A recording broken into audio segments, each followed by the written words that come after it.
अध्याय 201। एक गोली उपहार में दी गई। अनुवादक, नोवेल सागा संपादक, नोवेल सागा। ज़ुओ यान का रंग मौत की तरह पीला पड़ गया। उसका शरीर शर्म और गुस्से से कांपने लगा। उसका रंग नीला से सफेद हो गया। वह उठा और दोनों हाथों में काला ब्लेड लिए शी म्यू के पास गया। शर्मिंदगी से उसका चेहरा लाल हो गया था। फिर उसने आदरपूर्वक काला ब्लेड शी म्यू को सौंप दिया। उसके होठ हिल रहे थे, लेकिन वह कुछ बोल नहीं पा रहा था। शी म्यू ने अपना दाहिना हाथ बढ़ाया और काला ब्लेड ले लिया। उसके बाद उसने ज़ुओ यान की तरफ नहीं देखा। वह मुड़ा और चला गया। बाई शी और बाकी लोगों के मन में कुछ शंकाएं थीं, लेकिन शी म्यू की बातें सुनकर वे समझ गए कि क्या हो रहा है। उन्होंने ठंडे मन से अपनी नज़रें ज़ुओ यान की ओर घुमाईं और फिर शी म्यू के पीछे चल पड़े। ज़ुओ यान ने चेहरे पर अजीब से भाव लिए शी म्यू के जाते हुए रूप की ओर देखा। उसके आसपास के सभी लोग उसे देख रहे थे और मजाक कर रहे थे। वह उदास भाव लिए चौक से चला गया। मृत आत्मा की दुनिया में यान लुओ पूरी तरह से बख्तरबंद था। वह एक निश्चित दिशा में चल रहा था और उसके पीछे उदास आकाश के नीचे लगभग 100 कंकालों का एक समूह चल रहा था। पिछली बार रेगिस्तान में इसने अपनी बहुत सी जनशक्ति खो दी थी, लेकिन इसने उसे पहले ही वापस पा लिया था। दरअसल इस समूह की ताकत अपने पिछले समूह से कहीं ज्यादा शक्तिशाली लग रही थी। आसपास जमीन पर हर जगह काला कीचड़ और गड्ढे दिखाई दे रहे थे। अलग अलग ऊंचाई के सड़े हुए पेड़ वहां खड़े थे। वे काले दलदल के टुकड़ों जैसे लग रहे थे। दलदली जमीन इतनी अस्थिर थी कि कोई भी उसमें आसानी से धंस सकता था, लेकिन यान लुओ और उसके पीछे चल रहे कंकाल उसमें से आसानी से गुजर रहे थे। अचानक यान लुओ रुक गया। फिर उसने अपना सिर घुमाया और एक खास दिशा में देखने लगा। ऐसा लग रहा था जैसे वह किसी दलदल को देख रहा हो। वह 100 फीट से भी ज्यादा गहरा था। वहां एक गहरे हरे रंग का पौधा उगता हुआ दिखाई दे रहा था। उस पौधे पर एक फूल खिला हुआ था। उससे हरा धुआं निकल रहा था। वह बहुत सुंदर लग रहा था। यान लुओ की आंखों के गड्ढों में नीली रोशनियां टिमटिमा उठीं। वह मुड़ा और एक कदम आगे बढ़ा। फिर वह हरे फूल के सामने पहुंच गया। अचानक हरे फूल के किनारे से एक सफेद परछाई उड़ी और तेजी से यान लुओ की ओर बढ़ी। वह एक सफेद हड्डी बिच्छू था। वह इंसान के सिर जितना बड़ा था। उसकी आंखों में गहरे हरे रंग की आत्मज्वालाएं टिमटिमा रही थीं। उसके दो नुकीले चिमटे दो बड़े ब्लेड जैसे लग रहे थे। वह यान लुओ के पैर की ओर तेजी से बढ़ रहा था। ऐसा लग रहा था कि यान लुओ ने उसे देखा ही नहीं। लेकिन तभी उसके हाथ में हड्डी का भाला हिला। फिर वह हड्डी वाले बिच्छू के सिर की ओर झपटा। अस्थि भाले से कई पतली नीली रोशनी की किरणें निकलीं। वे अस्थि बिच्छू के सिर में घुस गईं। अस्थि बिच्छू की आंखों में गहरे हरे रंग की आत्मा की लपटें चमक उठीं। फिर वे बिखर गईं और गायब हो गईं। फिर वे गहरे हरे रंग के प्रतिदीप्ति में बदल गईं। यान लुओ ने अपना मुंह खोला और हरे रंग की आत्मा ज्वाला प्रतिदीप्ति को अपने मुंह में चूस लिया। अस्थि बिच्छू की आत्मा ज्वालाएं बुझ गईं। वह मर गया और एक खाली खोल में बदल गया। उसका शरीर पॉप की आवाज के साथ जमीन पर गिर पड़ा और गतिहीन हो गया। यान लुओ ने अपना अस्थि भाला उठाया। फिर वह हरे फूल के सामने पहुंचा। उसने अपना सिर झुकाया और एक पल के लिए उसे ध्यान से देखा। ऐसा लगा जैसे वह कुछ सोच रहा हो। फिर उसने अपना हाथ बढ़ाया और हरा फूल उठा लिया। उसने फूल को नापकर अपने सिर पर रख लिया। यान लुओ खुश लग रहा था। फिर उसने अपना पैर जमीन पर रखा और अपनी जगह पर वापस चला गया। वह अपने वर्तमान रूप से काफी प्रसन्न लग रहा था। उसने सिर हिलाया और कुछ देर वहीं रुका। फिर अपनी यात्रा जारी रखी। वह एक क्षण के लिए रुका, मानो अपने अधीनस्थों का इंतजार कर रहा हो। फिर वह किसी दूर स्थान की ओर चल पड़ा। काले दानव संप्रदाय की पहली चोटी पर जहां तक नजर जाती थी, सफेद बर्फ के कई टुकड़े दिखाई दे रहे थे। प्रथम श्रेणी के शिष्यों के वस्त्र पहने एक अश्वेत व्यक्ति की परछाई पहली चोटी के पहाड़ी रास्ते पर उड़ती हुई चली गई। फिर वह पहाड़ की तलहटी में पहुंची। उसके बाद वह 5वीं चोटी की दिशा में चली गई। वह कोई और नहीं बल्कि शी म्यू था। संप्रदाय प्रमुख ने वार्षिक प्रतियोगिता समाप्त होने के बाद उसे 5वें शिखर पर आमंत्रित किया था। वह शी म्यू की साधना की स्थिति को लेकर चिंतित था। उसने सबसे पहले उससे मानव जाति के राजनयिक मिशन के विषय में पूछा। शी म्यू ने पहले ही तय कर लिया था कि वह बर्बर लोगों के बंजर इलाके में अपने अनुभवों और उस रास्ते के बारे में क्या कहेगा जिससे वह संप्रदाय में लौटा था। इसलिए उसके जवाबों से कुछ भी पता नहीं चला। संप्रदाय प्रमुख ने उसकी प्रशंसा की। उसके बाद उसने उसे अभ्यास और कड़ी मेहनत करने के लिए प्रोत्साहित किया ताकि वह शियांतियान क्षेत्र में प्रवेश कर सके और जल्द ही संप्रदाय की रीढ़ बन सके। इसके बाद उसने उसे पहाड़ से नीचे उतार दिया। शी म्यू 1/4 घंटे के बाद एक काले पहाड़ के सामने पहुंचा। पहाड़ हरा भरा और ताज़ा लग रहा था। हर तरफ हरे भरे पेड़ और पहाड़ी बेंत दिखाई दे रहे थे। पहाड़ी के आधे रास्ते पर कई झरने थे। वे आसमान में सफेद रिबन की तरह तैरते हुए लग रहे थे। पहाड़ की तलहटी के पास से देखने पर पहाड़ की चोटी पर 2 गुफानुमा इमारतें और एक चौड़ा झरना साफ दिखाई दे रहा था। चोटी के ज्यादातर हिस्से पर सफेद धुंध की हल्की परतें छाई हुई थीं। पहाड़ी की चोटी सफेद बादलों और धुंध से घनी तरह ढकी हुई थी। 20 फुट चौड़ी एक पहाड़ी सड़क थी। वह एक लंबे अजगर जैसी लग रही थी। सड़क पहाड़ के बीच से होकर गुजरती थी। उसमें कई मोड़ थे। वह सीधे पहाड़ की चोटी तक जाती थी, लेकिन पहाड़ के बीच में 2 गुफाएं थीं। वे चौड़ी सड़क को 10 फुट चौड़ी 2 सड़कों में बांट रही थीं। इस काली चोटी का आध्यात्मिक प्रभाव प्रचुर था। यह उन 3 चोटियों में से एक थी जहां प्रथम श्रेणी के शिष्य निवास करते थे। ये 5वीं पर्वत चोटी थी। शी म्यू ने एक हल्की सांस ली। एक ताज़ा और स्वच्छ आभा उसके मन में प्रवेश कर गई। उसने उसकी आत्मा को झंकृत कर दिया। वह खुश लग रहा था। इस जगह पर स्वर्गीय शक्ति 13वीं चोटी की तुलना में दोगुनी शक्तिशाली थी। उनका मन बहुत अच्छा था। वे विशाल पहाड़ी रास्तों से होते हुए पहाड़ी की चोटी पर पहुंचे। बादलों और धुंध से ढकी पहाड़ी की चोटी पर काले दानव संप्रदाय के अनुयायियों के निवास स्थान थे।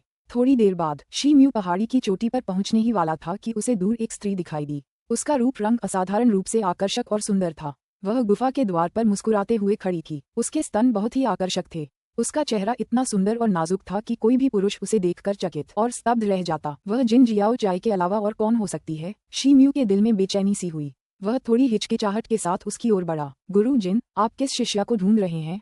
शी म्यू ने आगे बढ़कर उनका अभिवादन किया। फिर उन्होंने आदरपूर्वक कहा। जिन शियाओ चाय के मुंह के कोने ऊपर की ओर मुड़ गए, लेकिन उसने कोई जवाब नहीं दिया, बल्कि उसकी आंखों में उत्सुकता भरी रंगत भर गई जब वह उसकी ओर मुड़ी। फिर उसने उसे ऊपर से नीचे तक नापा। पहले तो शी म्यू के मन में घबराहट हुई, लेकिन जिन शियाओ चाय शी म्यू के सामने रुक गईं। फिर उन्होंने मुस्कुराते हुए कहा, मैं आपको शीर्ष पर पहुंचने और संप्रदाय में एक वरिष्ठ शिष्य बनने के लिए बधाई देने आई हूँ।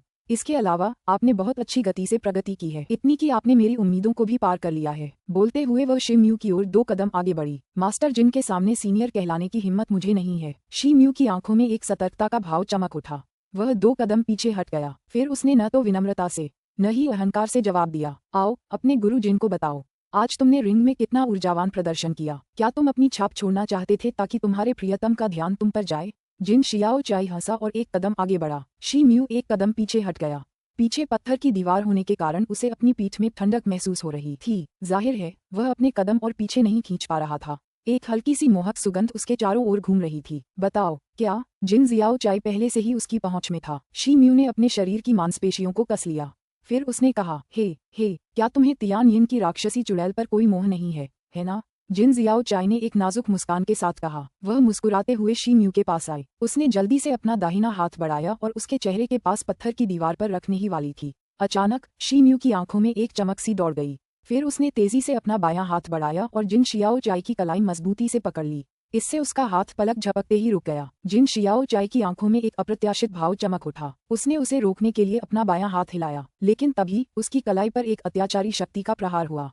उसने उसकी उंगलियां रोक दी। वह मन ही मन हैरान हुई। वह अपनी शियान तियान मध्य स्तरीय साधना के साथ एक उत्कृष्ट स्तर के हो तियान योद्धा से अपना हाथ मुक्त नहीं कर सकी। शी म्यू ने इस मौके का फायदा उठाया। उसकी कद काठी चमक उठी और वह पहाड़ की दीवार से दूर हट गया। वह जिन शियाओ चाय से दूर हट गया और बोला, गुरु जिन, अगर आपके पास कहने के लिए और कुछ नहीं है तो कृपया मुझे अभ्यास करने दें। जिन शियाओ चाय ने अपनी सुन्न बांह हिलाई। उसकी मुस्कुराहट कराह में बदल गई। फिर उसने कुछ अप्रत्याशित कहा, मुझे लगता है कि यह बहुत उबाऊ है। मैं यहाँ इसलिए आई हूँ क्योंकि मैं तुम्हें ये प्राथमिक शक्तिवर्धक गोली देना चाहती थी। ये गोली लो। यह न केवल तुम्हारी वास्तविक QE को मजबूत करेगी, बल्कि तुम्हारी QE के जमाव को भी बढ़ावा देगी। ये बेहद मूल्यवान है। मुझे और कुछ कहने की जरूरत नहीं है। जिन जियाओ चाय ने फिर अपनी छाती से एक सफेद जेड चीनी मिट्टी की बोतल निकाली और उसे शी म्यू की ओर उछाल दिया। ये कियान युआन की गोली बहुत कीमती है। मास्टर जिन मुझे ये क्यों दे रहे हैं? मैं इसे नहीं ले सकता क्योंकि मैं इसके लायक नहीं हूँ। मास्टर जिन, आपका उद्देश्य क्या है? कृपया मुझे साफ साफ बताइए। शी म्यू ने सहज ही सफेद जेड पोर्सिलेन की बोतल पकड़ ली। फिर उसने बिना देखे ही कहा, कुछ नहीं, मैं बस तुमसे एक वादा चाहती हूँ। जिन जियाओ चाय ने मुंह का कोना ऊपर उठाया और कहा, क्या बात है? शी म्यू ने भौहें सिकोड़ते हुए पूछा, मैं अभी तुम्हें कुछ नहीं बता सकता, लेकिन चिंता मत करो, ये तुम्हारे लिए भी अच्छा होगा। अगर तुम्हें लगे कि यह तुम्हारे लिए अच्छा नहीं है तो तुम इसे न करने का विकल्प चुन सकते हो। जिन जियाओ चाय ने शी म्यू की ओर एक अर्थपूर्ण नजर डाली और धीरे से कहा। उसने शी म्यू के जवाब का इंतजार नहीं किया। उसकी आकृति हिली और बची हुई परछाइयों में बदल गई। वे कई मीटर ऊंची थीं। फिर कुछ चमक के बाद ढलान वाली सड़क के अंत में उसकी आकृति गायब हो गई। शी म्यू अभी भी हाथ में सफेद जेड पोर्सिलेन की बोतल पकड़े हुए था। वह पहाड़ी से नीचे जा रहे जिन शियाओ चाय को एकटक देखता रहा। वह खुद को उलझन में पड़ने से नहीं रोक सका। उसने उत्सुकतावश सफेद जेड चीनी मिट्टी की बोतल खोली। एक शुद्ध आध्यात्मिक सुगंध उसके चेहरे पर लगी। उसने बोतल में गौर से देखा और उसमें एक अंगूठे के आकार की सफेद गोली पाई। उसने उसे धीरे से सूंघा। गोली की गंध उसके दिमाग में गहराई तक उतर गई। इससे उसकी तंत्रिकाएं चिकनी महसूस होने लगीं। उसे नहीं पता था कि यह गोली उतनी असरदार है या नहीं जितनी जिन शियाओ चाय ने बताई थी, लेकिन अपने आध्यात्मिक प्रभाव और गंध के कारण ये गोली बेशकीमती थी। शी म्यू इस समय जिन शियाओ चाय के अथाह रहस्य के बारे में सोचना नहीं चाहता था। उसने झिझकते हुए बोतल का ढक्कन बंद कर दिया। फिर उसने सफेद जेड पोर्सिलेन की बोतल को विशाल पृथ्वी वलय में डाल दिया। उसके बाद उसने अपने सामने गुफा भवन का जायजा लिया। उसने देखा कि उसमें 10 फुट चौड़ा हरे पत्थर का एक दरवाजा था। उसकी सतह पर एक काले रंग का निषेध मंत्र चमक रहा था। उसने अपनी छाती से एक काला निषेध चिन्ह निकाला और उसमें अपनी शारीरिक शक्ति और आत्मिक शक्ति भर दी। फिर उसमें से एक काली रोशनी चमकी और पत्थर के द्वार के पार चली गई। धमाका, एक तेज आवाज गूंजी। पत्थर के द्वार के दोनों ओर के हिस्से अलग हो गए। फिर गुफा का द्वार जोर की गड़गड़ाहट के साथ खुल गया। शी म्यू ने निषेध चिन्ह वापस अपनी छाती में रख लिया और प्रवेश द्वार की ओर चल पड़ा। तभी पत्थर का दरवाजा जोरदार गड़गड़ाहट के साथ उसके पीछे बंद हो गया। इसके बाद वह पूरी गुफा में टहलता रहा। वह न तो तेजी से चला और न ही धीरे। गुफा कई एकड़ क्षेत्र में फैली हुई थी। गुफा के अंदर 2 बड़े बैठक कक्ष और 7-8 शयन कक्ष थे। इसके अलावा अभ्यास और भंडारण के लिए अन्य कमरे भी थे जहां जरूरत की हर चीज उपलब्ध थी। इसके अलावा कोई भी व्यक्ति केवल निषेध चिन्ह के साथ ही निजी कक्ष खोल सकता था। शी म्यू बेहद संतुष्ट था, खासकर पहाड़ी की चोटी पर मौजूद दिव्य आभा से। ये पहाड़ी के बीचों बीच मौजूद आभा से कहीं ज्यादा शक्तिशाली लग रही थी। पूरे काले दानव संप्रदाय में साधना के लिए ये सबसे अच्छी और सबसे अनमोल जगह थी। शी म्यू अपने बेडरूम में चला गया। फिर वह अपने बिस्तर पर जाकर सो गया। फिर वह जोर जोर से खर्राटे लेने लगा। आखिरकार ये दिन उसके लिए बहुत थका देने वाला था। इस बीच जिन शियाओ चाय 5वीं चोटी से नीचे उतर आई थी। उसके बाद वह पहली चोटी की दिशा में मुड़ी और तेज गति से उसकी ओर बढ़ने लगी। 1/4 घंटे बाद जिन शियाओ चाय पहली चोटी पर एक छोटे से आंगन के बाहर गेट पर खड़ी थी। उसने अपनी सुंदर भौहें सिकोड़ी। वह अपने विचारों में डूबी हुई लग रही थी। उसने थोड़ी हिचकिचाहट के साथ दरवाजा खोला और अंदर चली गई। दरवाजा एक झटके में खुल गया। आंगन के बीचों बीच एक छोटा सा वेदी शिखर दिखाई दे रहा था। उसमें से लगातार कई गोल काली लपटें उठ रही थीं। अध्याय 202। फोजिंग। अनुवादक नोवेल सागा संपादक नोवेल सागा। एक कमरे के अंदर काले दानव संप्रदाय का एक बड़ा बुजुर्ग आंखें बंद करके पालथी मारकर बैठा था। जिन शियाओ चाय उसके सामने बैठ गया। जिन शियाओ चाय के सामने बैठे व्यक्ति की साधना काले दानव संप्रदाय में सर्वोच्च थी। उसकी साधना का विरोध करना कठिन लग रहा था। संप्रदाय के मुखिया का भी इस व्यक्ति जितना सम्मान नहीं था। तुमने मेरी कियान युआन गोली चुरा ली। तुम क्या कर रहे हो? तुम उस गोली का इस्तेमाल नहीं कर सकते, बड़े बुजुर्ग ने बिना आंखें खोले कहा। मैंने इसे दे दिया। ये सिर्फ एक कियान युआन गोली थी। बड़े दादाजी की जादुई साधना को देखते हुए इसका कोई खास मूल्य नहीं है। जिन शियाओ चाय ने थोड़ा तिरस्कार भरा भाव व्यक्त करते हुए कहा। इसी बात पर मेरे मन में इस शी मू के बारे में कुछ विचार आए। मुझे लगा था कि वह जंगल में मर गया होगा, लेकिन वह वापस आ गया। उस महान बुजुर्ग ने अपनी आंखें खोलीं। वह गहरी सोच में डूबे हुए लग रहे थे। उन्होंने चर्चा का विषय बदलते हुए कहा, तुमने सोचा था कि वह मर चुका है, क्या इसीलिए तुमने संप्रदाय में घोषणा की कि उसने बर्बर जाति के विरुद्ध युद्ध में उससे मिले बिना ही अच्छी सेवाएं प्रदान की हैं? उसकी साधना बहुत तेजी से उन्नत हुई है। संप्रदाय ने इसकी ज्यादा कद्र नहीं की, लेकिन अगर मैंने इस मामले में तुम्हारी मदद की तो तुम मुझे क्या इनाम दोगे? जिन शियाओ चाय ने होंठ सिकोड़ते हुए कहा। तुमने मेरी गोली चुरा ली और तुम चाहते हो कि मैं तुम्हें इनाम दूं? मुझे तुम्हारी बात पर यकीन नहीं हो रहा। तुम इस शिष्य के बारे में बिना वजह इतना चिंतित नहीं हो सकते, लेकिन इस शिष्य ने वार्षिक प्रतियोगिता में प्रथम स्थान प्राप्त किया है। ये बिल्कुल अप्रत्याशित था। उस महान बुजुर्ग ने आंखें चौड़ी कर लीं। बोलते हुए उनका मूड खराब लग रहा था। वह नंबर 1 बनना चाहता था। वह खुद को मशहूर बनाना चाहता था ताकि मैंने सोचा था कि यह लड़का आकर्षक है, लेकिन मैंने कभी नहीं सोचा था कि उसमें जियान तियान क्षेत्र को प्रभावित करने की क्षमता होगी। जिन शियाओ चाय ने नाक भान से कोड़ी। फिर उसने शी म्यू और तियान यिन की दानव चुड़ैल के बीच हुए समझौते का संक्षेप में वर्णन किया। हे, तो यही है। तो उल्टी गिनती करो। वह 30 साल का होने तक नहीं टिकेगा। मिस सू में एक अलग तरह की प्रतिभा है और उसकी महत्वाकांक्षाएं कहीं और हैं। प्यारी चाय, तुम इसके बारे में कुछ ज्यादा ही चिंतित हो। ऐसा लग रहा था जैसे बड़े बुजुर्ग को कुछ समझ आ गया हो। उसने चेहरे पर हल्की सी मुस्कान के साथ जिन जियाओ चाय की ओर देखा। तुमने कहा था कि तुम इस मामले में दखल नहीं दोगे, तो अपना वादा निभाओ। मैं इस टीम का नेतृत्व करूंगा, चाहे कुछ भी हो जाए, चाहे उसे मेरा इनाम ही क्यों न माना जाए। मैं अब खुद को उस जू से नीचे नहीं देख सकता। जिन जियाओ चाय ने जोर से कहा। मैं तुमसे वादा करता हूँ, लेकिन पहले तुम्हें मुझसे कुछ वादा करना होगा। वापस आने पर तुम्हें मुझे कुछ सम्मानजनक देना होगा, चाहे नतीजा कुछ भी हो। बड़े बुजुर्ग ने सोचते हुए कहा। अगले दिन गुफा में शी म्यू लिविंग रूम में पत्थर की मेज पर बैठा था। वह हाथ में जलते हुए राक्षस का टोकन लिए घूम रहा था। ऐसा लग रहा था जैसे वह किसी बात पर विचार कर रहा हो। थोड़ी देर बाद उसकी उंगली में पहनी विशाल पृथ्वी की अंगूठी से एक सफेद रोशनी चमकी। फिर जलता हुआ दानव चिन्ह उसके हाथ से गायब हो गया। शी म्यू उठे और अपने गुफा निवास से बाहर निकल गए। आधे घंटे बाद शी म्यू एक पुरानी अटारी के सामने खड़ा था। उसके हाथ में वह संग्रहण अंगूठी थी। उसने उसमें 108 ज्वलंत राक्षस चिन्ह और जोड़ दिए थे। प्रथम श्रेणी का शिष्य बनने के बाद उसने इनमें से 60 ज्वलंत राक्षस चिन्ह एकत्र किए थे। ये उसके 1 साल के अभ्यास के संसाधन थे। जहां तक उनके राशन आवंटन का सवाल है, रक्तवर्धक गोलियों की संख्या अधिक थी। उनकी संख्या सैकड़ों में थी। वह मुड़ा और पवित्र आत्मा मंडप की ओर चलने लगा। परिणामस्वरूप उन्होंने अपने अंतरिक्ष वलय में अन्य 48 ज्वलंत दानव टोकन और 12 प्राथमिक श्रेणी के आत्मा पत्थर जोड़ लिए। आधे घंटे बाद जादू के हॉल में त्रिकोणीय आंखों, नुकीले मुंह और बंदर जैसे गालों वाला एक बूढ़ा आदमी स्लेटी रंग का चोगा पहने शीशम की एक बड़ी मेज पर लेटा था। उसके हाथ में एक किताब थी। हॉल के दरवाजे से अंदर आते हुए उसने सोच विचार कर शिम्यू को नापा। ये सन एन था, वह व्यक्ति जिसने संप्रदाय में अपने शुरुआती दिनों में शिम्यू को आत्मा जादूगर के रूप में पंजीकृत किया था। बेटे, तुम जादुई ताबीज बनाने में माहिर हो और तुम्हारी साधना भी कमजोर नहीं है। तुमने डुआन कियानली और मोनिंग को एक ही बार में हरा दिया। हे, बहुत बढ़िया। सुन अन ने अजीब से चेहरे के भावों के साथ शिम्यू को देखा। फिर उसने सिर हिलाकर कहा, मास्टर सन मेरी बहुत प्रशंसा करते हैं। शिम्यू ने अभिवादन में अपने हाथ जोड़े और उत्तर दिया, मैं तुम्हें अच्छा इसलिए कह रहा हूँ क्योंकि तुम वाकई अच्छे हो और तुम तो विनम्र बन रहे हो। बताओ आज क्या बात है। सुन अन ने नजरें घुमाईं और अशिष्टता से बोला, गुरु सूर्य, ये शिष्य जादुई साधना कलाओं पर कुछ पुस्तकों का आदान प्रदान करने की इच्छा से यहाँ आया है। शिम्यू सूर्य आन के स्वभाव से पहले से ही परिचित था, इसलिए उसने एक पल सोचा और चेहरे पर एक हल्की मुस्कान के साथ उत्तर दिया, ओह, मेरे पीछे आओ। साधना कला की ये किताबें सस्ती नहीं हैं, लेकिन अब तुम पहली कक्षा के नंबर 1 शिष्य हो, तो तुम्हारे पास बहुत सारे ज्वलंत राक्षस चिन्ह होंगे। दूसर वस्त्रधारी बूढ़े ने सिर हिलाकर कहा। फिर वह उठा और हॉल के पिछले हिस्से की ओर चलने लगा। शिम्यू उसके पीछे गया। थोड़ी देर बाद वे एक भूमिगत पत्थर के कक्ष में पहुंचे। शिम्यू ने हर शेल्फ की जांच की। उसे जल्द ही एक स्लेटी रंग की जेड पुस्तिका मिल गई। उनके चेहरे पर मुस्कुराहट थी। पुस्तिका का नाम था आत्मिक शक्ति संचय करने की कला। गुरु सूर्य, इस शिष्य को आत्मिक शक्ति संचयन की इस कला के अगले 10 अध्यायों की आवश्यकता है। इसकी कीमत कितने ज्वलंत दानव चिन्हों की है। शिम्यू धूसर जेड पुस्तिका लेकर कक्ष के द्वार पर पहुंचा। फिर उसने धूसर वस्त्रधारी वृद्ध से पूछा, गेगे बेटा, तुम्हारी आवाज धीमी नहीं है। आत्मिक शक्ति संचय की कला के अगले 10 अध्यायों की कीमत 90 ज्वलंत दानव टोकन है। क्या तुमने इसके बारे में ठीक से सोचा है। सुन अन ने शिम्यू के हाथ की ओर देखा।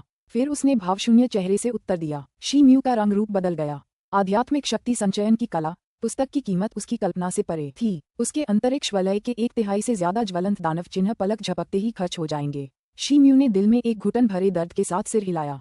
फिर उसने ग्रे जेड बुकलेट सुन अन को थमा दी। उसके बाद वह लकड़ी की अलमारियों के पास गया और ध्यान से उन्हें देखा। 2 घंटे पल भर में बीत गए। फिर शिम्यू जादू के हॉल से बाहर निकल गया। अब उसके विशाल पृथ्वी वलय में केवल 1/4 ज्वलंत दानव चिन्ह बचे थे। हालांकि उसकी आंखें उत्साह के रंगों से भरी हुई थीं। उसे आत्मिक शक्ति संचयन की कला के अंतिम 10 अध्यायों के अलावा मध्यम स्तर की आकर्षण कलाओं पर आकर्षण जादू की गुप्त कला नामक एक पुस्तक भी मिल गई थी। वह अपने वर्तमान आत्मा स्तर साधना आधार की सहायता से इस कला को आसानी से समझना शुरू कर सकता था। इस मंत्र के अभ्यास के लिए बहुत सारी सामग्री की जरूरत होगी। उसने एक किताब पर बहुत सारे ज्वलंत दानव चिन्ह खर्च किए थे। एक सामान्य शिष्य के लिए ये राशि बहुत बड़ी होती। यह आश्चर्य की बात नहीं थी कि जादूगरों ने योद्धाओं की तुलना में बहुत अधिक संसाधन जलाए। हालांकि इस संप्रदाय के लिए जादूगरों का महत्व इसी तथ्य से स्पष्ट था। जैसे ही ये विचार उसके मन में आए, शिम्यू ने अपना हाथ आगे बढ़ाया और अपनी उंगली पर विशाल पृथ्वी की अंगूठी को छुआ। थोड़ी देर बाद शिम्यू जनरल लाइब्रेरी की दूसरी मंजिल पर प्रकट हुआ। उसे यहाँ कुछ अप्रत्याशित लगा, क्योंकि उसकी मुलाकात मोटे ताजे युवा मास्टर जू से नहीं हुई। उसकी मुलाकात एक 40 साल के अनजान आदमी से हुई जिसने हरा लबादा पहना हुआ था। वह आदमी कुछ पीले रंग के स्क्रॉल बड़ी दिलचस्पी से देख रहा था। वह मेज जहाँ पहले तोता कय बैठा रहता था, अब खाली थी। इससे शिम्यू को अजीब सा महसूस हुआ। वरिष्ठ, मैं कुछ साधना कला सीखने के लिए रक्त कक्ष जाना चाहता हूँ। मुझे कुछ मदद की उम्मीद है। शिम्यू 2 कदम आगे बढ़ा। फिर उसने हाथ जोड़कर अभिवादन किया और कहा। 1 घंटे बाद शिम्यू अपने गुफा निवास में लौट आया था। अब उसके अंतरिक्ष वलय में एक लाल जेड पुस्तिका पड़ी थी। ये लाल जेड लिपि ज्वलंत लाल वानर की पुस्तक थी जिसे उसे रक्त कक्ष में पहली बार आने पर छोड़ने के लिए मजबूर होना पड़ा था। जब वह निकला था तो उसके पास खर्च करने के लिए पर्याप्त से ज्यादा ज्वलंत दानव टोकन थे। हालांकि अब उनमें से ज्यादा बचे नहीं थे। वह चेहरे पर संदेह भरे भाव लिए बिस्तर पर बैठ गया। वह जनरल लाइब्रेरी में गोलियों के बारे में कुछ किताबें पढ़ रहा था। ध्यान से जांच करने पर उसे पता चला कि जिन शियाओ चाई ने उसे जो गोली दी थी वह नकली नहीं थी। वह असल में कियान युआन की गोली थी। और तो और उसकी कीमत भी हरे पाले वाले फल से कम नहीं थी। वह मामला साफ साफ समझ नहीं पा रहा था। आखिर किन कारणों से जिन जियाओ चाई ने उसे ये कीमती गोली दी। शिम्यू ने सिर हिलाया। वह फिलहाल इस बारे में सोचना नहीं चाहता था। फिर उसने ज्वलंत लाल वानरों की किताब की जेड पर्ची निकाली। फिर उसे अपने माथे से लगा लिया। काफी देर बाद उसने आंखें खोलीं और जेड स्लिप उतार दी। फिर वह खड़ा हुआ। उसने जमीन से अपना उल्कापिंड जैसा हथौड़ा और काला ब्लेड उठाया और एक बार फिर गुफा से बाहर निकल गया। जिस दिन उसे वॉस्ट अर्थ रिंग मिली थी, उसी दिन उसने अपने हथियार उसमें रखना चाहा था। हालांकि उसे समझ नहीं आ रहा था कि वह अपनी वॉस्ट अर्थ रिंग में लगभग सब कुछ क्यों रख सकता है, लेकिन अपने हथियार क्यों नहीं। दरअसल जब भी वह अपने काले ब्लेड और उल्कापिंड के लोहे को इसमें रखने की कोशिश करता तो ये रिंग कोई प्रतिक्रिया नहीं दिखाती। इसलिए उसे अपने हथियार अपनी पीठ पर ढोने पड़े। आधे घंटे बाद 13वीं चोटी के नीले पत्थर के चौक में झाओ पिंग की लोहार की दुकान में। वरिष्ठ भाई शिम्यू, आपको इस छोटी सी दुकान में आने का समय कैसे मिला। आइए, जल्दी आइए, कृपया अंदर आइए। झाओ पिंग अपनी दुकान में अपना काम निपटा रहे थे। जैसे ही उन्होंने शी म्यू को आते देखा, वे मुस्कुराते हुए जल्दी से उनका स्वागत करने दौड़े। भाई झाओ को मुझे वरिष्ठ भाई कहने की जरूरत नहीं है, बस मुझे शी म्यू कहो, शी म्यू ने मुस्कुराते हुए जवाब दिया। उस समय दुकान में 2 ग्राहक और दुकान सहायक थे। वे उत्सुकता से शी म्यू की ओर देख रहे थे। शी म्यू अब काले दानव संप्रदाय में सभी को ज्ञात हो चुका था, लेकिन वह हमेशा चुप ही रहता था। वह बाहर कम ही दिखाई देता था और इस वजह से उसके व्यक्तित्व में दूसरों की रुचि बढ़ गई थी। वरिष्ठ भाई शी म्यू बहुत विनम्र हैं। अब आप हमारे काले दानव संप्रदाय के वरिष्ठ शिष्य बन गए हैं, तो मैं इतनी ढिठाई कैसे कर सकता हूँ? बाहर बहुत शोर है, आप जरूर किसी मामले को लेकर मेरे पास आए होंगे, तो चलो अंदर चलते हैं और इस बारे में विस्तार से बात करते हैं। झाओ पिंग ने उन्हें एक अर्थपूर्ण नजर से देखा और कहा। शी म्यू ने सिर हिलाया। फिर दोनों आदमी लोहार की दुकान के रिसेप्शन एरिया में पहुंचे। भाई झाओ, मैं यहाँ कुछ सोचकर आया हूँ। मैं तुमसे पूछना चाहता था कि क्या तुम मेरे लिए कोई हथियार बना सकते हो? शी म्यू ने तुरंत मुद्दे पर आते हुए कहा। उसने अपना काला उल्कापिंड जैसा लोहे का ब्लेड और उल्कापिंड जैसा हथौड़ा निकाला और उन्हें झाओ पिंग के सामने रख दिया। झाओ पिंग ने काले ब्लेड पर पड़ी दरार को देखा। उसकी आंखों के भाव बदल गए। उल्कापिंड के हथौड़े के काले पत्थर को देखते ही उसके भाव और भी बदल गए। फिर वह खड़ा हो गया। ये है। झाओ पिंग हकलाया और उत्तेजना में उसका चेहरा लाल हो गया। लगता है मेरा अंदाजा सही था। मुझे लगा था कि यह उल्कापिंड हथौड़ा उसी चीज से बना है जो तुमने संयोग से उठा ली थी। मैं भी इसी वजह से यहाँ आया हूँ, शी म्यू ने कहा। हाँ, मुझे भी लगता है कि यह स्वर्गीय उल्कापिंड के लोहे से बना है, लेकिन जो मैंने उठाया था वह मुट्ठी भर जितना बड़ा था। ये भाई शी म्यू के लोहे से कहीं छोटा था। झाओ पिंग शांत हुआ और बोला, भाई झाओ, क्या आप पता लगा सकते हैं कि इस चीज में वजन में बदलाव के अलावा कोई और अजीब बात है या नहीं? ऐसा लगता है कि इस पदार्थ में कुछ और असामान्यताएं हैं, शी म्यू ने आंखें घुमाकर पूछा। अन्य अजीब विशेषताएं? आप किस बारे में बात कर रहे हैं, भाई शी? झाओ पिंग ने आश्चर्य से पूछा। नहीं, कुछ नहीं। शी म्यू थोड़ा झिझका, फिर उसने अपना सिर हिलाया। उसने उसे यह नहीं बताया कि उल्कापिंड के लोहे को विशाल पृथ्वी वलय में इकट्ठा नहीं किया जा सकता। यात्रा के दौरान जब मैं युद्ध कर रहा था तो काले ब्लेड को कुछ नुकसान पहुंचा था, इसलिए मैं उल्कापिंड के आकार के लोहे का एक टुकड़ा लेने आया हूँ। मैं भाई झाओ से एक बार फिर मेरे लिए एक हथियार बनाने के लिए कहना चाहता था। शी म्यू ने चर्चा का विषय बदलते हुए कहा। कोई बात नहीं भाई शी, हथियार के लिए आपकी क्या जरूरतें हैं? झाओ पिंग ने देखा कि शी म्यू ने बात बदल दी थी, इसलिए उसने उससे आगे कोई सवाल नहीं किया। इसके बजाय मुस्कुराते हुए जरूरतें पूछीं। शी म्यू ने अपनी छाती से एक खाका निकाला। उस पर एक लंबे ब्लेड जैसे हथियार का चित्र बना हुआ था। इसका मॉडल एक साधारण ब्लेड जैसा ही था, लेकिन इस लंबे ब्लेड को अलग किया जा सकता था। ब्लेड के मूठ को उसके सिरे से अलग किया जा सकता था। इस ब्लेड का सिर काले उल्कापिंड जैसे लोहे के ब्लेड से बहुत अलग नहीं था। हालांकि इस ब्लेड का मूठ 3 फुट लंबा डंडा था। अध्याय 203। लगता है कोई दुर्घटना हो गई है। अनुवादक, नोवेल सागा संपादक। नोवेल सागा यह एक संयुक्त हथियार है, लेकिन इसका ढांचा पहले से ही बना हुआ है, इसलिए इसे बनाना मुश्किल नहीं होगा। झाओ पिंग ने हथियार के मॉडल को देखते ही शी म्यू की जरूरतें समझ लीं। फिर उसने जवाब दिया, यह अच्छी बात है भाई झाओ, उल्कापिंड के लोहे का पूरा इस्तेमाल कर सकते हैं। वजन जितना ज्यादा होगा उतना अच्छा होगा, शी म्यू ने शांत स्वर में कहा। वह एक मार्शल आर्ट शिष्य के रूप में गेल फोर्स ब्लेड आर्ट की 13वीं श्रृंखला के प्रशिक्षण के कारण इस हथियार को बनाना चाहते थे। उन्होंने कई साल पहले इस तकनीक में महारत हासिल कर ली थी। उसे अपनी the book of the flaming red ape के कारण भी इस हथियार की जरूरत थी। इस किताब में मार्शल आर्ट के बुनियादी अभ्यास के अलावा एक उत्कृष्ट छड़ी संबंधी तकनीक भी बताई गई थी, इसलिए उसे इस छड़ी संबंधी मार्शल आर्ट तकनीक का अभ्यास करने के लिए एक छड़ी की जरूरत होगी। इसलिए उसने एक ऐसा हथियार लेने के बारे में सोचा जिसका लंबा हैंडल अलग हो सके। उसे यह विचार जोंक कबीले की गुप्त कलाओं में दर्ज एक हथियार से मिला था। ये हथियार ब्लेड और छड़ी का मिश्रण था, इसलिए अब वह दोनों कलाएं एक साथ सीख सकता था। इस लंबे हथियार के हमले की सीमा ज्यादा होगी और अगर यह काफी भारी होगा तो लड़ाई में ये ज्यादा फायदा भी पहुंचा सकेगा। लेकिन उल्कापिंड के लोहे को गलाने की प्रक्रिया जटिल और बेहद समय लेने वाली है। इस ब्लेड को तराशने में कम से कम 2 महीने लगेंगे। भले ही मेरे पास काले ब्लेड की ढलाई का अनुभव है, झाओ पिंग ने कुछ देर सोचा और कहा, कोई बात नहीं, मैं 2 महीने बाद इसे लेने आऊंगा। काम पूरा होने के बाद मैं इस दौरान हुए सारे खर्चे चुका दूंगा। इनाम तुम्हें निराश नहीं करेगा, शी म्यू ने मुस्कुराते हुए जवाब दिया। फिर वह खड़ा हो गया। भाई शी, आप क्या कह रहे हैं? अब आपका दर्जा सम्मानजनक है। मेरी इस दुकान पर आपका आना ही मेरे लिए एक जीवंत विज्ञापन जैसा है। इनाम जरूरी नहीं है। झाओ पिंग ने हाथ हिलाकर शी म्यू का प्रस्ताव ठुकरा दिया। शी म्यू जोर से हंसा, लेकिन उसने मना नहीं किया। फिर उसने झाओ पिंग से कुछ देर बातें की, फिर वह उठा और चला गया। लोहार की दुकान से बाहर आकर वह थोड़ा हिचकिचाया। वह अपनी गुफा में वापस नहीं गया, बल्कि वह 13वीं चोटी की ओर बढ़ने लगा। स्वाभाविक था कि वह अपने नए हथियार पर जादू के मंत्र लिखवाएगा, इसलिए उसे सुनहरी छिपकली के जहर की जरूरत होगी। आधे घंटे के बाद शी म्यू युवा मास्टर जू के निवास पर पहुंचे। वह दरवाजा खटखटाने ही वाला था कि रुक गया। घर के पत्थर के दरवाजे के सामने जमीन पर नजर पड़ते ही उसने भौहें सिकोड़ लीं। जमीन पर हल्की धूल थी, लेकिन दरवाजे के सामने पैरों के निशान नहीं थे। उसने अंदाजा लगाया कि लगभग 1 महीने से घर में न कोई आया है और न ही कोई बाहर गया है। क्या युवा मास्टर जू इन दिनों अपने घर में एकांत में रहते हैं? शिम्यू ने सोचा। युवा मास्टर जू, शिष्य शिम्यू आपसे मिलने आए हैं। उन्होंने दरवाजा खटखटाया और ऊंची आवाज में चिल्लाया। वह कुछ क्षण तक प्रतीक्षा करता रहा, लेकिन अंदर से कोई प्रतिक्रिया नहीं आई। शिम्यू ने अपनी भौहें सिकोड़ लीं। वह कुछ और बार चिल्लाया, लेकिन उसे कुछ सुनाई नहीं दिया, सिवाय हवा की आवाज के। वहाँ कोई है? वह कुछ देर पहले जनरल लाइब्रेरी गया था, लेकिन मास्टर जू वहाँ भी नहीं थे। शिम्यू हिचकिचाया, फिर उसने दरवाजे पर हाथ रखा और उसे धक्का दिया। दरवाजा बंद नहीं था। ऐसा लग रहा था कि वह पत्थर का बना होगा, लेकिन वह काफी भारी था, शायद किसी प्रतिबंध के कारण। शिम्यू ने अपनी आधी ताकत लगाकर धीरे से पत्थर का दरवाजा खोला। घर्षण के कारण दरवाजा चरमराने लगा। प्रवेश द्वार पर एक हॉल था, उसमें मंद रोशनी थी। क्या मास्टर जू अंदर हैं? ये शिष्य आपसे मिलने आया है। वह गेट पर खड़ा रहा और अंदर नहीं गया। उसने एक बार फिर चिल्लाया, क्या कोई आ रहा है? मैं भूख से मर रहा हूँ। हाय। ओह! हॉल के अंदर से एक कमजोर और कर्कश आवाज सुनाई दी। शिम्यू चौंका। आवाज भारी थी, पर उसने इस आवाज के मालिक को पहचान लिया था।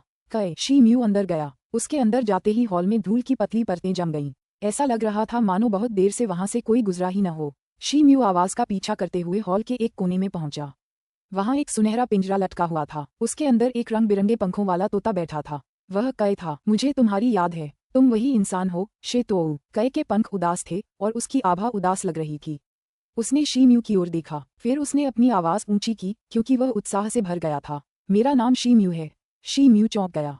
उसे समझ नहीं आ रहा था कि उसे खुश होना चाहिए या दुखी। फिर भी उसने कय को सही किया। शिम्यू, शिम्यू, हाँ, तुम कुछ भी हो सकते हो। बस मुझे जल्दी से बाहर निकालो। मुझे कुछ खाना और पानी दो। मुझे पानी चखे हुए 10 दिन से ज्यादा हो गए हैं। कय ने पंख फड़फड़ाए और चिल्लाया। शिम्यू ने अपनी भौहें सिकोड़ लीं, लेकिन उसने तोते को आजाद करने के लिए पिंजरा नहीं खोला। उसने हाथ हिलाया और एक पानी की थैली निकाली।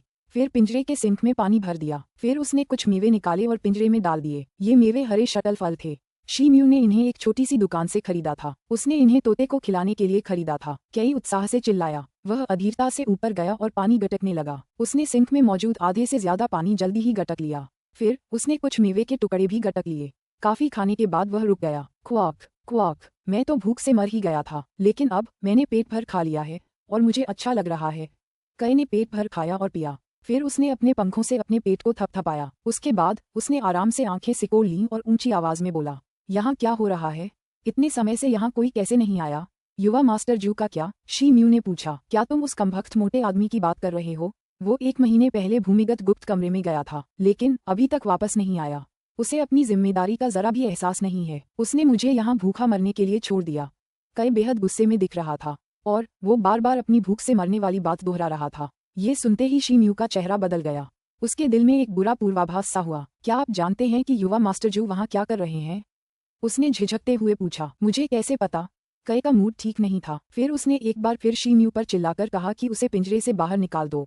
शिम्यू ने शोर मचाते तोते पर ध्यान नहीं दिया।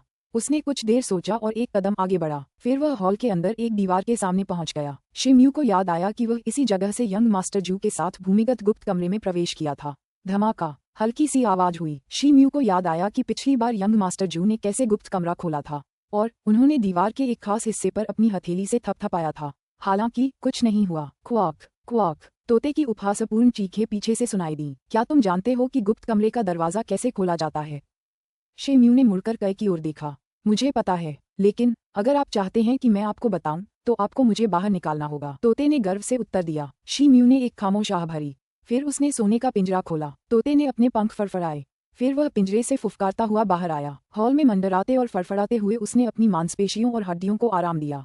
फिर उसने उत्साह में चीख मारी। उसके बाद वह इत्मीनान से नीचे उतरा। अच्छा, अब मुझे बताओ कि गुप्त कमरे का दरवाजा कैसे खोला जाए? शिम्यू ने कहा। मैं तुम्हें बता दूंगा, क्योंकि तुम उस मोटे व्यक्ति से ज्यादा आंखों को अच्छे लगते हो।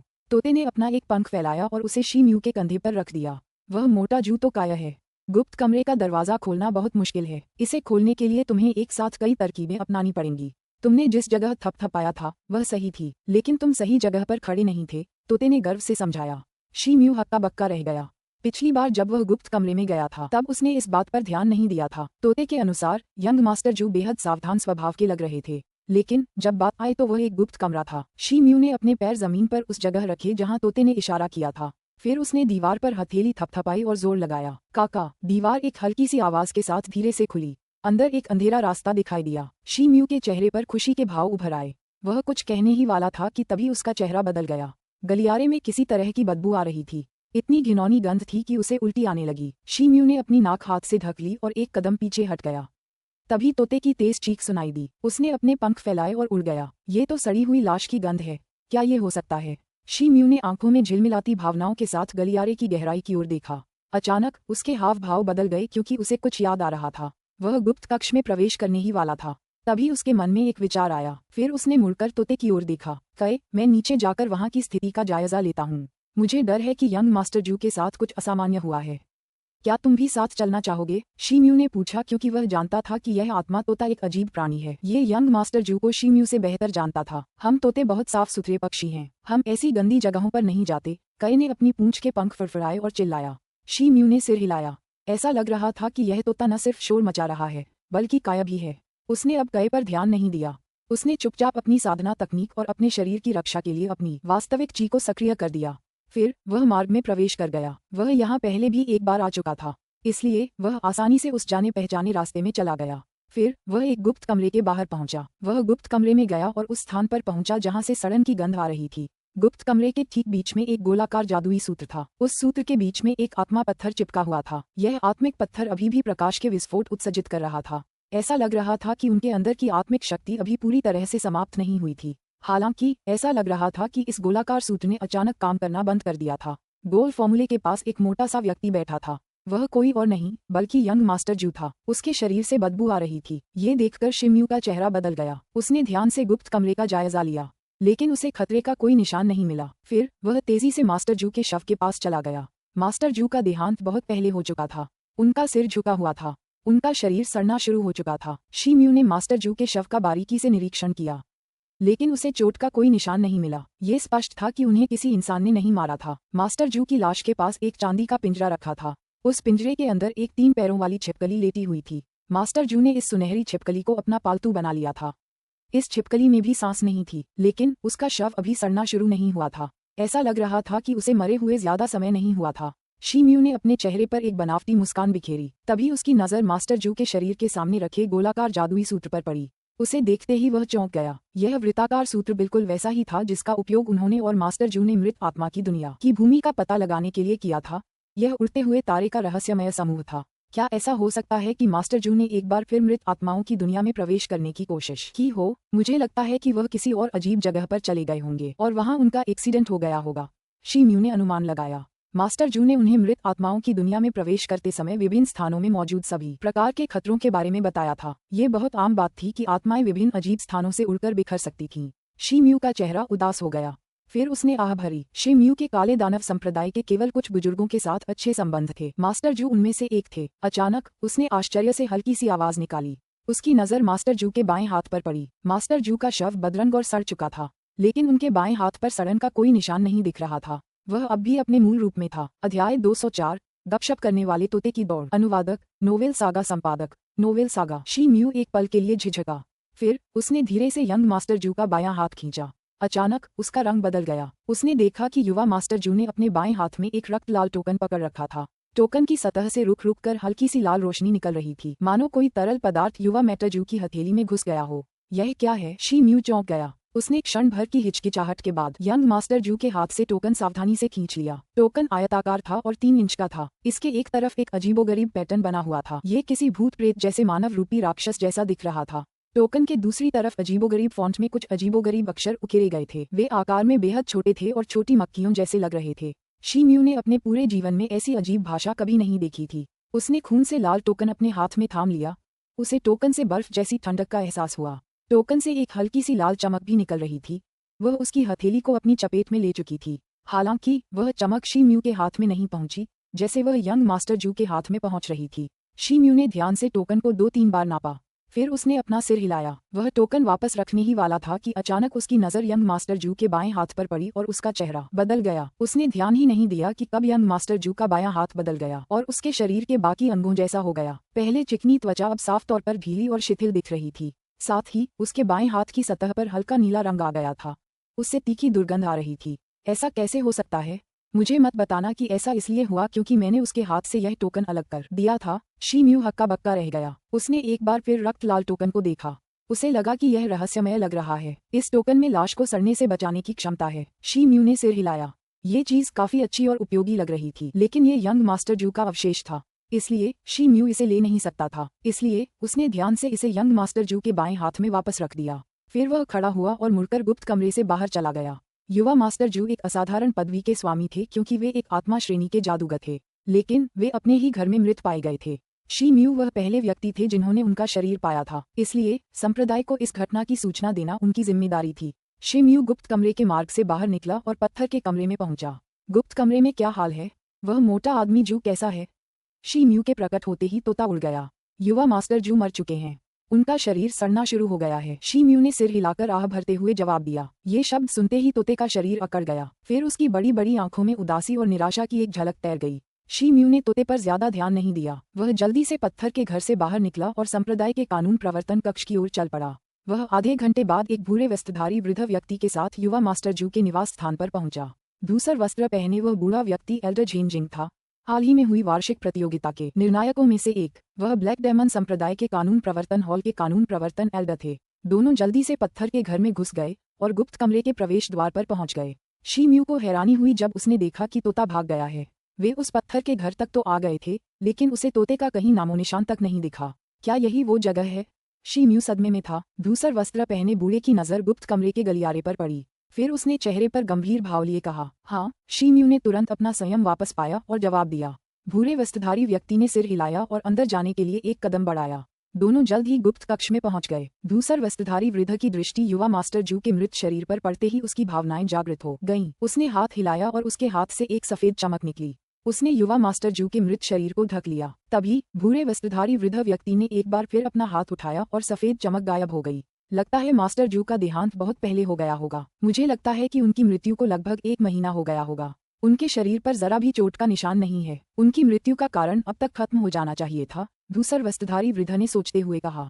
ये शब्द सुनकर शी म्यू को अपनी भविष्यवाणी पर थोड़ा और विश्वास हो गया। भूरे वस्त्रधारी वृद्ध व्यक्ति की नजरें शी म्यू की ओर गईं और उसने पूछा, युवा मास्टर शे, आज आप यहाँ क्यों आए हैं? ये शिष्य आज संयोग से यंग मास्टर जू से मिलने आया था। मैंने बहुत देर तक दरवाजा खटखटाया, लेकिन किसी ने जवाब नहीं दिया। फिर मैंने देखा कि सामने का दरवाजा बंद नहीं था, इसलिए मैं बिना किसी की अनुमति के अंदर चला गया। मैं यंग मास्टर जू के साथ सूत्र कला का अध्ययन करता था, इसलिए मुझे उनके गुप्त कक्ष का स्थान पता था। मैंने कभी नहीं सोचा था कि अंदर आते ही मुझे ऐसा दृश्य देखने को मिलेगा। शी म्यू ने आह भरते हुए कहा, तो बात ऐसी ही है। शुक्र है आपका, वरना पता ही नहीं चलता कि मास्टर जू की लाश कब मिली होती। धूसर वस्त्रधारी बूढ़ा कुछ और पूछना चाहता था, लेकिन उसे कुछ सूझा और उसने आगे पूछताछ करने का इरादा छोड़ दिया। फिर उसने सिर हिलाते हुए कहा, मास्टर जेन मेरी बहुत ज्यादा तारीफ कर रहे हैं। यह मेरी जिम्मेदारी थी कि मैं इस घटना की सूचना संप्रदाय को दूं। शी म्यू ने कहा, मैं इस मामले की सूचना संप्रदाय को दूंगा। मैं उनसे मास्टर जू के अंतिम संस्कार की व्यवस्था करने को कहूंगा। धूसर वस्त्रधारी वृद्ध ने हाथ हिलाकर शी म्यू को जाने का संकेत दिया। बड़े जेन, इस शिष्य का आज गुरु जू से मिलने के पीछे एक उद्देश्य था। मेरा इरादा सुनहरी छिपकली का थोड़ा सा विष प्राप्त करके एक जादुई उपकरण बनाना था। पिंजरे में बंद छिपकली वही सुनहरी छिपकली है जिसका मैंने जिक्र किया था। वह भी अब मर चुकी है। क्या आप मुझे इसके शरीर से विष की थैली निकालने की अनुमति देंगे? शी म्यू की आंखें चमक उठीं जब उसने जमीन पर पड़े चांदी के पिंजरे की ओर अपनी उंगली उठाई। भूरे वस्त्रधारी बूढ़े व्यक्ति ने ये शब्द सुनते ही अपनी दृष्टि सुनहरी छिपकली की ओर घुमाई और सिर हिलाया। शुक्रिया एल्डर जेन। शी म्यू का चेहरा खुशी से चमक उठा। फिर उसने हाथ जोड़कर प्रणाम किया और जवाब दिया। इसके बाद उसने पिंजरा खोला और सुनहरी छिपकली का शरीर बाहर निकाला। फिर उसने एक मूठदार खंजर निकाला और सुनहरी छिपकली के पेट के निचले हिस्से में बाईं ओर सावधानी से चुभाया। उसने थोड़ी मुश्किल से एक छेद खोला। इससे छिपकली का लाल और सफेद मांस दिखाई दिया। शी म्यू ने बर्बर लोगों के बंजर इलाके में रहते हुए ढेर सारी छिपकलियों का शिकार किया था और उन्हें मार डाला था, इसलिए उसने इन जानवरों के आंतरिक अंगों की अच्छी समझ विकसित कर ली थी। सुनहरी छिपकली धातु गुणों वाली एक विचित्र प्राणी थी। उसकी त्वचा की बनावट धातु जैसी ठोस थी, इसलिए उसके शरीर पर सड़न का जरा भी निशान नहीं था। शी म्यू ने एक पल के लिए उसके शरीर में हाथ डाला, मानो कुछ ढूंढ रहा हो। अचानक उसका चेहरा खुशी से चमक उठा। उसने अपने खंजर से छिपकली के पेट के निचले हिस्से पर कई घाव कर दिए। उसके बाद उसने उसके शरीर के अंदर से मुट्ठी भर पीली गेंद निकाली। गेंद से अजीब सी गंध आ रही थी। वह छिपकली की जहर की थैली थी। शी म्यू का चेहरा खुशी से चमक उठा। उसने एक जैड डिब्बा निकाला और उसमें जहर की थैली सावधानी से रख दी। फिर उसने डिब्बा अपने स्टोरेज रिंग में रख लिया। आपकी मदद के लिए बहुत बहुत शुक्रिया एल्डरजेन। शी म्यू उठे और भूरे वस्त्र पहने उस बूढ़े व्यक्ति के पास गए। फिर उन्होंने अपने हाथ छाती पर रखे और श्रद्धा से बोले। धूसर वस्त्र पहने बूढ़ा आदमी मोटे आदमी जू के शरीर का निरीक्षण करने में तल्लीन था, इसलिए वह विचारों में खोया हुआ लग रहा था। लेकिन शी म्यू की बातें सुनकर वह संभल गया। ये तो बस एक मामूली सी बात है। युवा मास्टर शी को इतना औपचारिक होने की जरूरत नहीं है। वैसे भी आपका यहाँ और ज्यादा समय तक रुकना उचित नहीं है, क्योंकि मृत क्यूई की उपस्थिति यहाँ काफी भारी लग रही है। बेहतर होगा कि आप जल्द से जल्द यहाँ से चले जाएं। बाकी सब इस बूढ़े पर छोड़ दें, दूसर वस्त्रधारी बूढ़े ने कहा। हाँ, शी म्यू ने सिर हिलाया। फिर उसने मास्टर जू की लाश पर नजर डाली और मन ही मन आह भरी। फिर वह मुड़ा और बाहर की ओर चल दिया। थोड़ी देर बाद वह पत्थर के घर से बाहर निकला। फिर उसके चेहरे पर शांति लौट आई। ये कहा जा सकता है कि जीवन और मृत्यु उनकी साधना यात्रा में हर जगह उनके साथ रहे, इसलिए शी म्यू भावुक व्यक्ति नहीं थे। वह सड़क पर चलते हुए पहाड़ से नीचे उतरा। अचानक उसके पीछे से पंख फड़फड़ाने की आवाज आई। पहाड़ के पास के जंगल से एक पंख वाला तोता उड़कर आया। फिर वह शी म्यू के सामने प्रकट हुआ। वह कहे था, कहे तुम यहाँ क्यों उड़कर आए? शी म्यू की भौहें फड़क उठीं। पूरे घर में बदबू फैल गई थी, इसलिए मैं अब वहाँ और नहीं रुक सकता, कहे ने चिल्लाकर जवाब दिया। युवा मास्टर जू मर चुके हैं, आपको स्वचालित रूप से आपके आयाम में वापस क्यों नहीं भेजा गया? शी म्यू ने कुछ सोचते हुए पूछा। उस मोटे आदमी की अचानक और हिंसक मौत हो गई, इसलिए मैं इस दुनिया को छोड़कर अपने घर नहीं लौट सकता, कहे ने वाह वाह की चीख निकालते हुए जवाब दिया। उसकी आंखों में एक उदास भाव था। क्या ऐसा भी कुछ हो सकता है? शी म्यू को थोड़ा आश्चर्य हुआ, लेकिन उसे इसका अंदाजा तो पहले ही हो चुका था। ये तोता और सुनहरी छिपकली जीवित प्राणी थे, उन्हें जादूगर की अत्यधिक आत्मिक शक्ति की आवश्यकता नहीं थी। इसलिए युवा मास्टर जू इन दोनों प्राणियों को इतने लंबे समय तक अपने पास पालतू जानवर के रूप में रख पाए थे। कई अपने आयाम में वापस नहीं लौट सकता था, क्योंकि युवा मास्टर जू अब मर चुका था। तो आपकी अगली योजना क्या है? शी म्यू ने दूसरा सवाल दागा। मैं इस जगह से अनजान हूँ, इसलिए मैं फिर से एक गुरु को स्वीकार करने का इरादा रखता हूँ। मुझे लगता है कि आप देखने में ज्यादा अच्छे लगते हैं, इसलिए मैं अब से आपके पीछे चलना चाहूंगा, कई ने अपने पंख फड़फड़ाते हुए कहा। मेरे पीछे आओ? बिल्कुल नहीं। शी म्यू एक पल के लिए वहीं ठिठक गया। उसने बिना कुछ सोचे समझे इस प्रस्ताव को ठुकरा दिया। तोता बहुत ही शोरगुल मचाता था। इसके अलावा युवा मास्टर जू ने एक बार उससे कहा था कि कई को कोई विशेष योग्यता नहीं मिली है, सिवाय इसके कि वह बहुत बातूनी और बहुत बुद्धिमान है, इसलिए उसे अपने साथ ले जाना बहुत ही कष्टदायक होगा। क्या मैं, एक कुलीन नर तोता, तुम्हारे पीछे आना चाहता हूँ? तुमने मुझसे मुंह मोड़ने की हिम्मत कैसे की? कई ने गुस्से में वाह वाह चिल्लाया। क्या आपके पास बहुत बातूनी होने के अलावा कोई और योग्यता है? शी म्यू ने घमंड भरी नजर से देखा और चिढ़कर पूछा। उस मोटे आदमी जू ने तुमसे कहा था कि मैं एक बेकार प्राणी हूँ, और तुमने उस पर यकीन कर लिया। तुम बहुत भोले हो। अगर मैं इतना ही बेकार प्राणी होता तो उस मोटे आदमी जू ने इतनी बड़ी कीमत पर इस इज्जतदार पक्षी को इस दुनिया में क्यों बुलाया? तोते ने व्यंग्य करते हुए कहा। क्या मतलब है तुम्हारा? शी म्यू हक्का बक्का रह गया। फिर उसने हिचकिचाते हुए पूछा। हमारी गपशप करने वाली तोता जाति की खासियत अपने मालिक के साथ अपने दर्शन साझा करना है। एक बार जब हम किसी इंसान के साथ अनुबंध कर लेते हैं तो हम अनुबंध की शक्ति के जरिए कुछ समय के लिए अपने मालिक के साथ अपने दर्शन साझा कर पाते हैं, तोते ने घमंड से कहा। ये शब्द सुनते ही शी म्यू की आंखें चौड़ी हो गईं। उसका दिल आश्चर्य से धड़क उठा। यदि तोते द्वारा कहे गए शब्द सत्य होते तो उसके पास ऐसी आत्मा का होना एक अतिरिक्त जोड़ी आंखें होने के समान था। इसके अलावा तोता उड़ भी सकता था। इस क्षमता के कारण वह जासूस बनने के लिए बिल्कुल उपयुक्त था। क्या ये सच है? शी म्यू एक पल के लिए चुप रहा। फिर उसने पूछा। बिल्कुल, मैं तुम्हें धोखा क्यों दूंगा? तोते ने तिरस्कारपूर्वक उत्तर दिया। ऐसे में तुम वाकई बहुत उपयोगी हो, इसलिए मेरे पीछे आना तुम्हारे लिए ठीक है। लेकिन तुमने अपनी इस खासियत के बारे में मुझे बताने में जरा भी संकोच नहीं किया। लगता है तुमने मेरे पीछे आने का फैसला सिर्फ इसलिए नहीं किया क्योंकि तुम इस दुनिया में नए हो। कोई और वजह जरूर होगी, है ना? शी म्यू ने सिर हिलाकर पूछा। तोते ने आंखें घुमाईं, फिर बोला, जरूर, मुझे तुमसे कुछ काम करवाना है। क्या बात है? तुम्हें सब कुछ साफ साफ बता देना चाहिए, शी म्यू ने भावशून्य चेहरे से कहा। इस सम्माननीय पक्षी का इस्तेमाल मोटे आदमी जू ने घृणित तरीकों से और इस दुनिया को धोखा देने के लिए किया था। ये जगह मेरी जन्मभूमि नहीं है। मैंने तुम्हें इसलिए चुना क्योंकि मैंने तुम्हें अपनी क्षमता के अनुसार काम करते देखा है। लेकिन तुम्हें मुझसे एक वादा करना होगा। जब तुम पर्याप्त ताकत हासिल कर लोगे तो तुम्हें मुझे मेरी अपनी दुनिया में वापस भेजना होगा, तोते ने गंभीरता से कहा। युवा गुरु जू के अनुसार ऐसा करने के लिए एक व्यक्ति को 3 प्रमुख शर्तें पूरी करनी होंगी। मेरे पास न तो आपके आयाम के किसी शक्तिशाली प्राणी के अवशेष हैं, न ही मुझे आपके आयाम की सही स्थिति का पता है।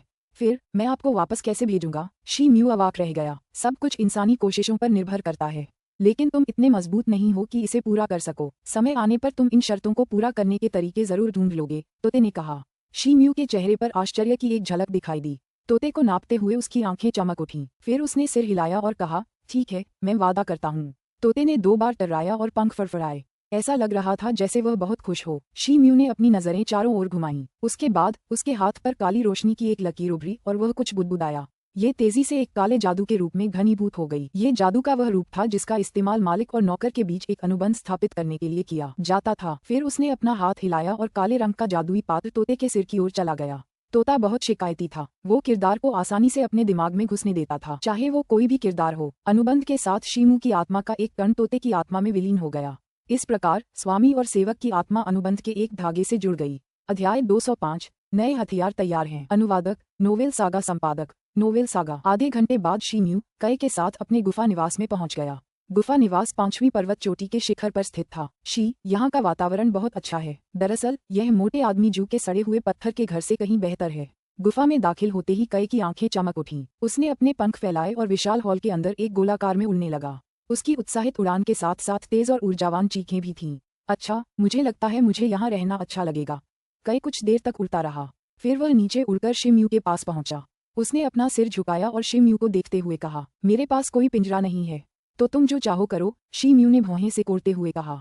शी म्यू को इस शोरगुल वाले और अप्रिय तोते को शरण देने पर मन ही मन थोड़ा पछतावा हो रहा था।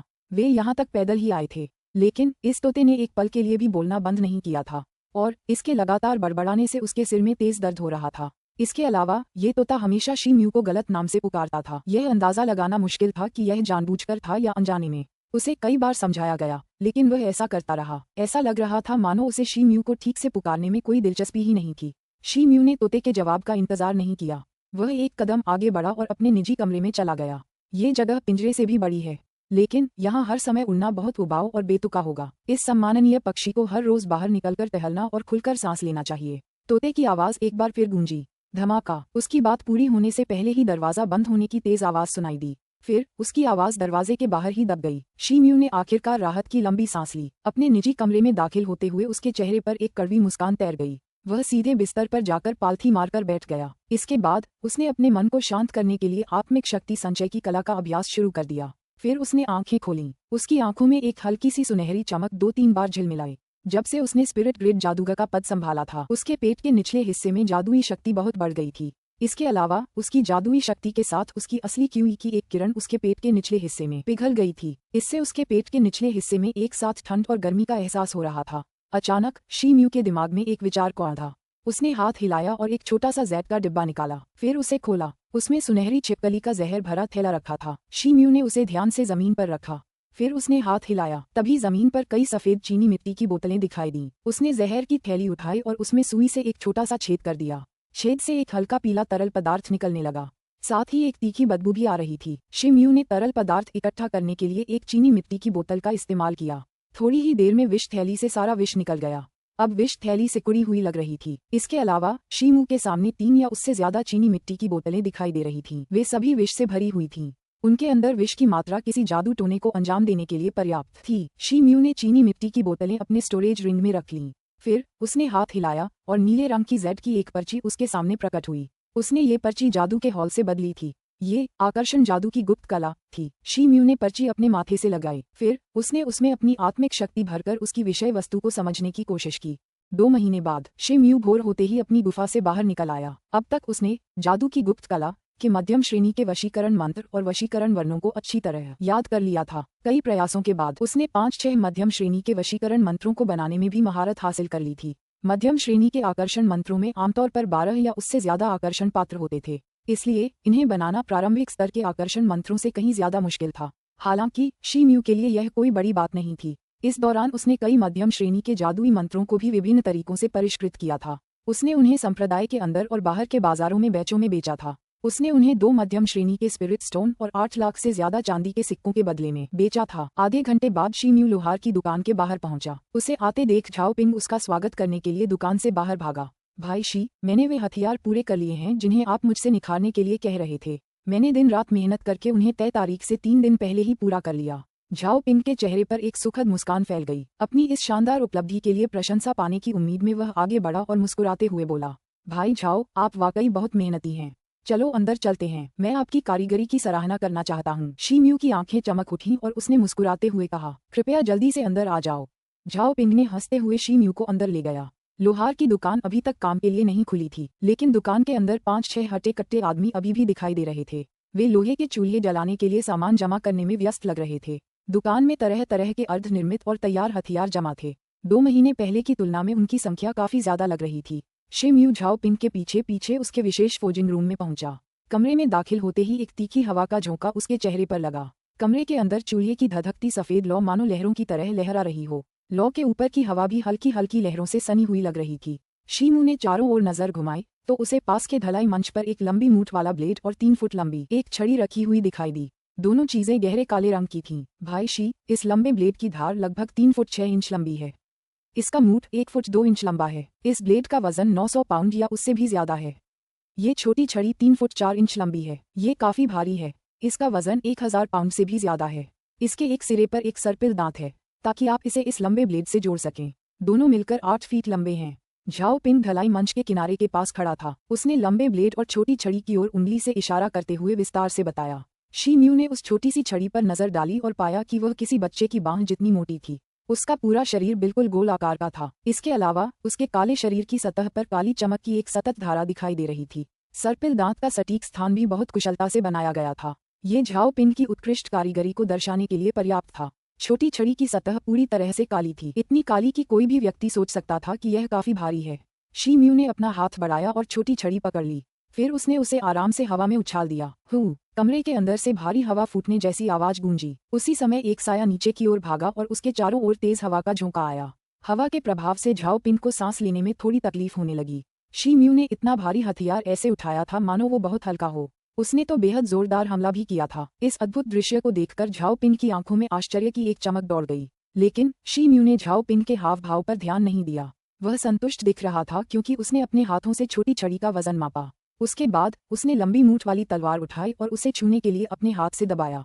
ये काला उल्कापिंड जैसा ब्लेड पिछले वाले से काफी लंबा और चौड़ा था। इसका आकार भी थोड़ा अलग लग रहा था। ब्लेड बिल्कुल सीधा था, किसी काटने वाले ब्लेड जैसा। ये सादा और सादा लग रहा था, बिना किसी सजावट के। ये लगातार एक जानलेवा और प्रभावशाली आभा बिखेर रहा था। लेकिन ब्लेड का मूठ गोल था। इसके अलावा उसके सिरे पर एक हाथ जितना मोटा छेद था ताकि छोटी छड़ी उसमें लगाई जा सके। ये तो बढ़िया ब्लेड है। शी म्यू की आंखों में खुशी की एक झलक दिखाई दी। फिर वह तारीफ में बोला, भाई शी मेरी चापलूसी कर रहे हैं। झाओपिंग का चेहरा खुशी से चमक उठा जब उसने अपना काम देखा। शी म्यू ने अपने दोनों हाथों से छोटी छड़ी और मूठदार तलवार पकड़ी। फिर उसने अपने हाथ हिलाए। एक 8 फुट लंबी, चौड़ी और प्रभावशाली आभा वाली तलवार उसके सामने प्रकट हुई। इसका वजन लगभग 2000 पाउंड था। हालांकि शी म्यू के हाथ में ये काफी उपयोगी लग रहा था। शी म्यू की आंखों में रोशनी की एक किरण चमक उठी। वह कुछ कदम पीछे हटा और अपने हाथों से ब्लेड को ऊपर उठाया। उसकी असली क्यूई उसकी बाह से होकर ब्लेड की नोक में प्रवाहित हुई। उसके बाद उसने ब्लेड को नीचे की ओर बढ़ाया। बूम! हवा में क्यूई विस्फोट की आवाज गूंज उठी। ब्लेड की परछाई ताई पर्वत जितनी शक्तिशाली एक दुर्जेय शक्ति को लेकर नीचे गिरी। तेज हवा के झोंके से एक धीमी धमक की आवाज आई। ब्लेड की नुकीली नोक जमीन से मुश्किल से 1 फुट की दूरी पर थी। अचानक शी म्यू की मांसल भुजाएं मुड़ गईं और ब्लेड की गति आधी रुक गई। ब्लेड जमीन पर नहीं लगा, हालांकि ठोस काले पत्थर के फर्श पर एक सफेद निशान दिखाई दिया। कमाल है, ये बहुत भारी हथियार है। सिर्फ भाई शी ही इसे इतनी आसानी से इस्तेमाल कर सकते हैं। ये देखकर झाओपिंग एक पल के लिए स्तब्ध रह गया। अंतिम प्रहार की शक्ति ऐसी नहीं थी जिसे कोई साधारण व्यक्ति प्राप्त कर सके, विशेषकर तब जब ये हथियार 2000 पाउंड वजन का हो। भाई झाओ, आपकी कारीगरी वाकई काबिले तारीफ है। ये ब्लेड बहुत काम का है। मैं इस मौके का फायदा उठाकर इस पर कुछ सूत्र उकेरना चाहता हूँ। क्या मैं कुछ समय के लिए ये खास फोजिंग रूम उधार ले सकता हूँ? शी म्यू ने कहा। झाओपिंग, बिल्कुल, कोई बात नहीं, कहते हुए उसने शी म्यू के हाथ में रखी अंगूठी की ओर ईर्ष्या भरी नजर से देखा। इसके बाद वह शी म्यू की ओर मुड़ा और उसे ऑल पॉजिटिविटी फॉर्मूला इस्तेमाल करने के तरीके समझाए। उसने उन बातों पर भी जोर दिया जिन पर किसी जादुई औजार को निखारने के लिए ध्यान देने की जरूरत थी। चूल्हे पर मौजूद ऑल पॉजिटिविटी फॉर्मूला का इस्तेमाल चूल्हे की लौ का तापमान नियंत्रित करने के लिए किया गया था। ये जादू बेहद आसान था, इसलिए शी म्यू ने इसे जल्दी ही सीख लिया। इसके बाद झाओपिंग वहां से चला गया। शी म्यू अब विशेष फोजिंग कक्ष में अकेला था। उसने अपनी छाती से जहरीली छिपकली के जहर से भरी एक चीनी मिट्टी की बोतल निकाली। फिर वह चूल्हे की ओर मुड़ा। उसने झाओपिंग के निर्देशों का पालन किया और चूल्हे में एक स्पिरिट स्टोन गड़ा दिया। उसके बाद चूल्हे की ओर मुंह करके उसकी उंगलियां अनियमित रूप से चलने लगीं और उसने सर्व सकारात्मकता सूत्र की ओर कई मंत्रों का प्रयोग किया। शी म्यू के नियंत्रण में भट्टी की लौ धीरे धीरे बढ़ती गई। हर गुजरते सेकंड के साथ तापमान भी बढ़ने लगा। आखिरकार लौ का रंग हल्का नीला हो गया। फिर शी म्यू ने 10 फीट लंबे चिमटे से छोटी सी लकड़ी को पकड़ा और उसे चूल्हे में डाल दिया। आधे घंटे बाद छोटी छड़ी का तापमान धीरे धीरे कम होने लगा। साथ ही नीली रोशनी की चमक भी तेज हो गई। अचानक हवा में तीव्र उतार चढ़ाव का एक विस्फोट हुआ। फिर छड़ी की सतह पर लगभग 20 जटिल नीले जादुई अक्षरों वाला एक सूत्र उभरा। इस सूत्र को पवन छाया सूत्र कहा जाता था। यह एक मध्यम स्तरीय वायु गुण मंत्र था। शी म्यू ने इस सूत्र की 6 परतें एक के बाद एक लगाईं। उन्होंने इस छड़ी के बीच में एक धुंधले हरे रंग का स्पिरिट स्टोन भी जड़ा। ये भी एक मध्यम स्तरीय स्पिरिट स्टोन था। उसने अपने हाथ में छोटी छड़ी को देखा। अब वह एक मध्यम दर्जे के जादुई औजार में बदल गई थी। शी म्यू ने संतुष्टि से सिर हिलाया। फिर उसने छोटी छड़ी नीचे रखी और चिमटे से उल्कापिंड जैसे लोहे के ब्लेड को पकड़ लिया। फिर उसने उसे चूल्हे में धकेल दिया। आधे घंटे बाद कमरे में आग की तीव्र लपटें फूट पड़ीं। काले उल्कापिंड के ब्लेड की सतह पर लाल लाल रहस्यमय जादुई अक्षरों की एक पंक्ति अंकित थी। शी म्यू ने काले ब्लेड पर एक मध्यम श्रेणी का आकर्षण मंत्र उकेरा। इसे जलते हुए बादल का आकर्षण मंत्र कहा गया। फिर उन्होंने ब्लेड पर इस सूत्र की 6 परतें चढ़ाईं और ब्लेड के मूठ में एक अग्निगुण मध्यम श्रेणी का आत्मा पत्थर जड़ दिया। शी म्यू की आंखें चमक उठीं। उसने एक जादू का जादू किया। फिर चूल्हे का तापमान गिर गया। शी म्यू ने स्टोरेज रिंग से कपड़े से बने 2 काले थैले निकाले। उसने छोटी छड़ी और काले उल्कापिंड के ब्लेड को कपड़े में लपेटा। फिर उसने दोनों हथियार अपनी पीठ पर टांग लिए। वे उसकी पीठ पर एक दूसरे को काट रहे थे। इसके बाद उसने कमरे का दरवाजा धक्का देकर खोला और बाहर चला गया। झाओ पिंग ने शी म्यू को कमरे से बाहर आते देखा तो वह उसे विदा करने नहीं गया। वह शी म्यू की पीठ पर लटके नए अपग्रेड किए गए हथियारों को देखने के लिए बेताब था, लेकिन उसने कुछ पूछने की हिम्मत नहीं की। शी म्यू ने झाओ पिंग को जबरदस्ती लगभग 6 लाख रुपये सौंपने के बाद वहां से चले गए। 5वें पर्वत शिखर पर शी म्यू एक बड़े पेड़ के नीचे शांत भाव लिए खड़ा था। पेड़ आदमी की कमर जितना मोटा था। आसपास हर जगह कई बिखरे हुए पत्थर दिखाई दे रहे थे। उनमें से सबसे बड़ा पत्थर लगभग 70 से 80 फीट ऊंचा था। शी म्यू ने अपने बाएं हाथ में 3 फुट लंबी लोहे की छड़ी पकड़ी हुई थी। पास ही जमीन में एक लंबी मूठ वाली काली तलवार गड़ी हुई थी। शी म्यू ने अपने पेट के निचले हिस्से में अपनी वास्तविक क्यूई को उत्तेजित किया। वास्तविक क्यूई उमड़ी और उसके हाथ में पकड़ी छोटी छड़ी की ओर दौड़ी। छोटी छड़ी की सतह पर बने नीले जादुई अक्षर चमक उठे। फिर नीली चमक की एक परत ने पूरी छड़ी को ढक लिया। शी म्यू ने अपनी नजर पेड़ के तने पर टिका दी। वह आगे झुका और बीच में रखी छोटी छड़ी को पकड़ लिया। छड़ी का शरीर धुंधला हो गया और एक धुंधली नीली परछाई पेड़ को काटने के लिए उसकी ओर बढ़ी। धमाका! एक तेज गड़गड़ाहट की आवाज सुनाई दी। पेड़ के तने पर चोट लगते ही एक जोरदार धमाका हुआ। 1 दर्जन या उससे भी ज्यादा फीट ऊंचा पेड़ चटकने की आवाज के साथ धराशायी हो गया। शी म्यू की आंखें खुशी से चमक उठीं। वायु गुण मंत्र की 6 परतों के कारण छोटी छड़ी की गति काफी बढ़ गई थी। अब जियान तियान का कोई भी प्राथमिक योद्धा उसके हमले से बच नहीं सकता था। ऐसा लग रहा था कि उसके वजन और शी म्यू की अमानवीय शक्ति के कारण उसकी शक्ति जियान तियान के किसी भी प्राथमिक योद्धा से कहीं ज्यादा थी। अध्याय 206 बुलावा। अनुवादक नोवेल सागा संपादक नोवेल सागा। शी म्यू को फिर भी संतुष्टि नहीं हुई, इसलिए उसने अपने पैर के पास जमीन से काला ब्लेड निकाला। फिर उसने ब्लेड को छोटी छड़ी से जोड़ दिया। नतीजा ये हुआ कि उसकी आंखों के सामने 8 फुट लंबा मूठदार ब्लेड प्रकट हो गया। उसकी नजर पास पड़े 70-80 फीट ऊंचे पत्थर पर पड़ी। उसका कद चमक उठा और वह बड़ी तेजी से उस पत्थर की ओर दौड़ा, मानो धनुष से तीर छूटा हो। शी म्यू अब उस चट्टान से सिर्फ 10 फीट दूर था। अचानक वह जमीन से उछला और पत्थर को काटने के लिए हाथ में लंबा ब्लेड थामे उस पर झपटा। पत्थर तक पहुंचने से पहले ही ब्लेड की सतह पर एक चमकदार लौ की परत चमक उठी। फिर वह लौ आग के एक धधकते बादल में बदल गई। अंदर से लाल लपटें फूट निकलीं और पत्थर पर टूट पड़ीं। धमाका! तेज और विस्फोटक आवाजों की एक श्रृंखला कुछ देर तक गूंजती रही। पल भर में ही लगभग आधा पत्थर छोटे छोटे टुकड़ों में बिखर गया। पत्थर के उड़ते हुए टुकड़े लाल लपटों में लिपटे हुए थे। वे हवा में तेजी से काले बजरी में बदल गए। धमाका! एक बार फिर हवा में जोरदार आवाज गूंजी। इसके ठीक पीछे एक लंबी धार ने चट्टान के बचे हुए आधे हिस्से को चीर डाला। चट्टान छोटे छोटे टुकड़ों में बिखर गई और एक विशाल बल का गोला उस पर गिरा। एक जलती हुई हवा की लहर तेजी से चारों ओर फैल गई। इसने आकाश को छोटे छोटे कंकड़ों और धूल से भर दिया जो हवा में लहराने लगे। आखिरकार धूल जम गई। 70-80 फीट ऊंचा पत्थर तब तक अपनी जगह से गायब हो चुका था। शी म्यू प्रसन्न और संतुष्ट लग रहा था। उसने अपने मूठदार तलवार को दोनों हाथों से कंधे की ओर उठाया। इसके बाद वह अपनी गुफा की ओर चला गया। थोड़ी देर बाद शी म्यू अपने गुफा निवास के बैठक कक्ष में खड़ा था। वह गुफा के अंदर के विशाल और विशाल क्षेत्र को निहार रहा था। उसका हृदय भावनाओं से अभिभूत हो गया क्योंकि उसे उस समय की हर छोटी बड़ी बात याद आ गई जब वह केवल एक योद्धा था और अब वह संप्रदाय का एक वरिष्ठ शिष्य बन गया था। माँ, आपका बेटा म्यू जल्द ही एक अजेय भावना वाला सच्चा योद्धा बन जाएगा, उसने खुद से कहा। अचानक एक खूबसूरत महिला की छवि उसके दिमाग में तैर गई। उसका दिल मचल उठा। उसे अपने मन की सारी बातें किसी के सामने उगल देने की इच्छा हुई, लेकिन तभी उसे शोर मचाने वाले तोते कए के बारे में सोचकर सिरदर्द होने लगा। मैं समझ गया। अचानक उसके दिमाग में एक विचार आया और उसके चेहरे पर मुस्कान की एक झलक उभर आई।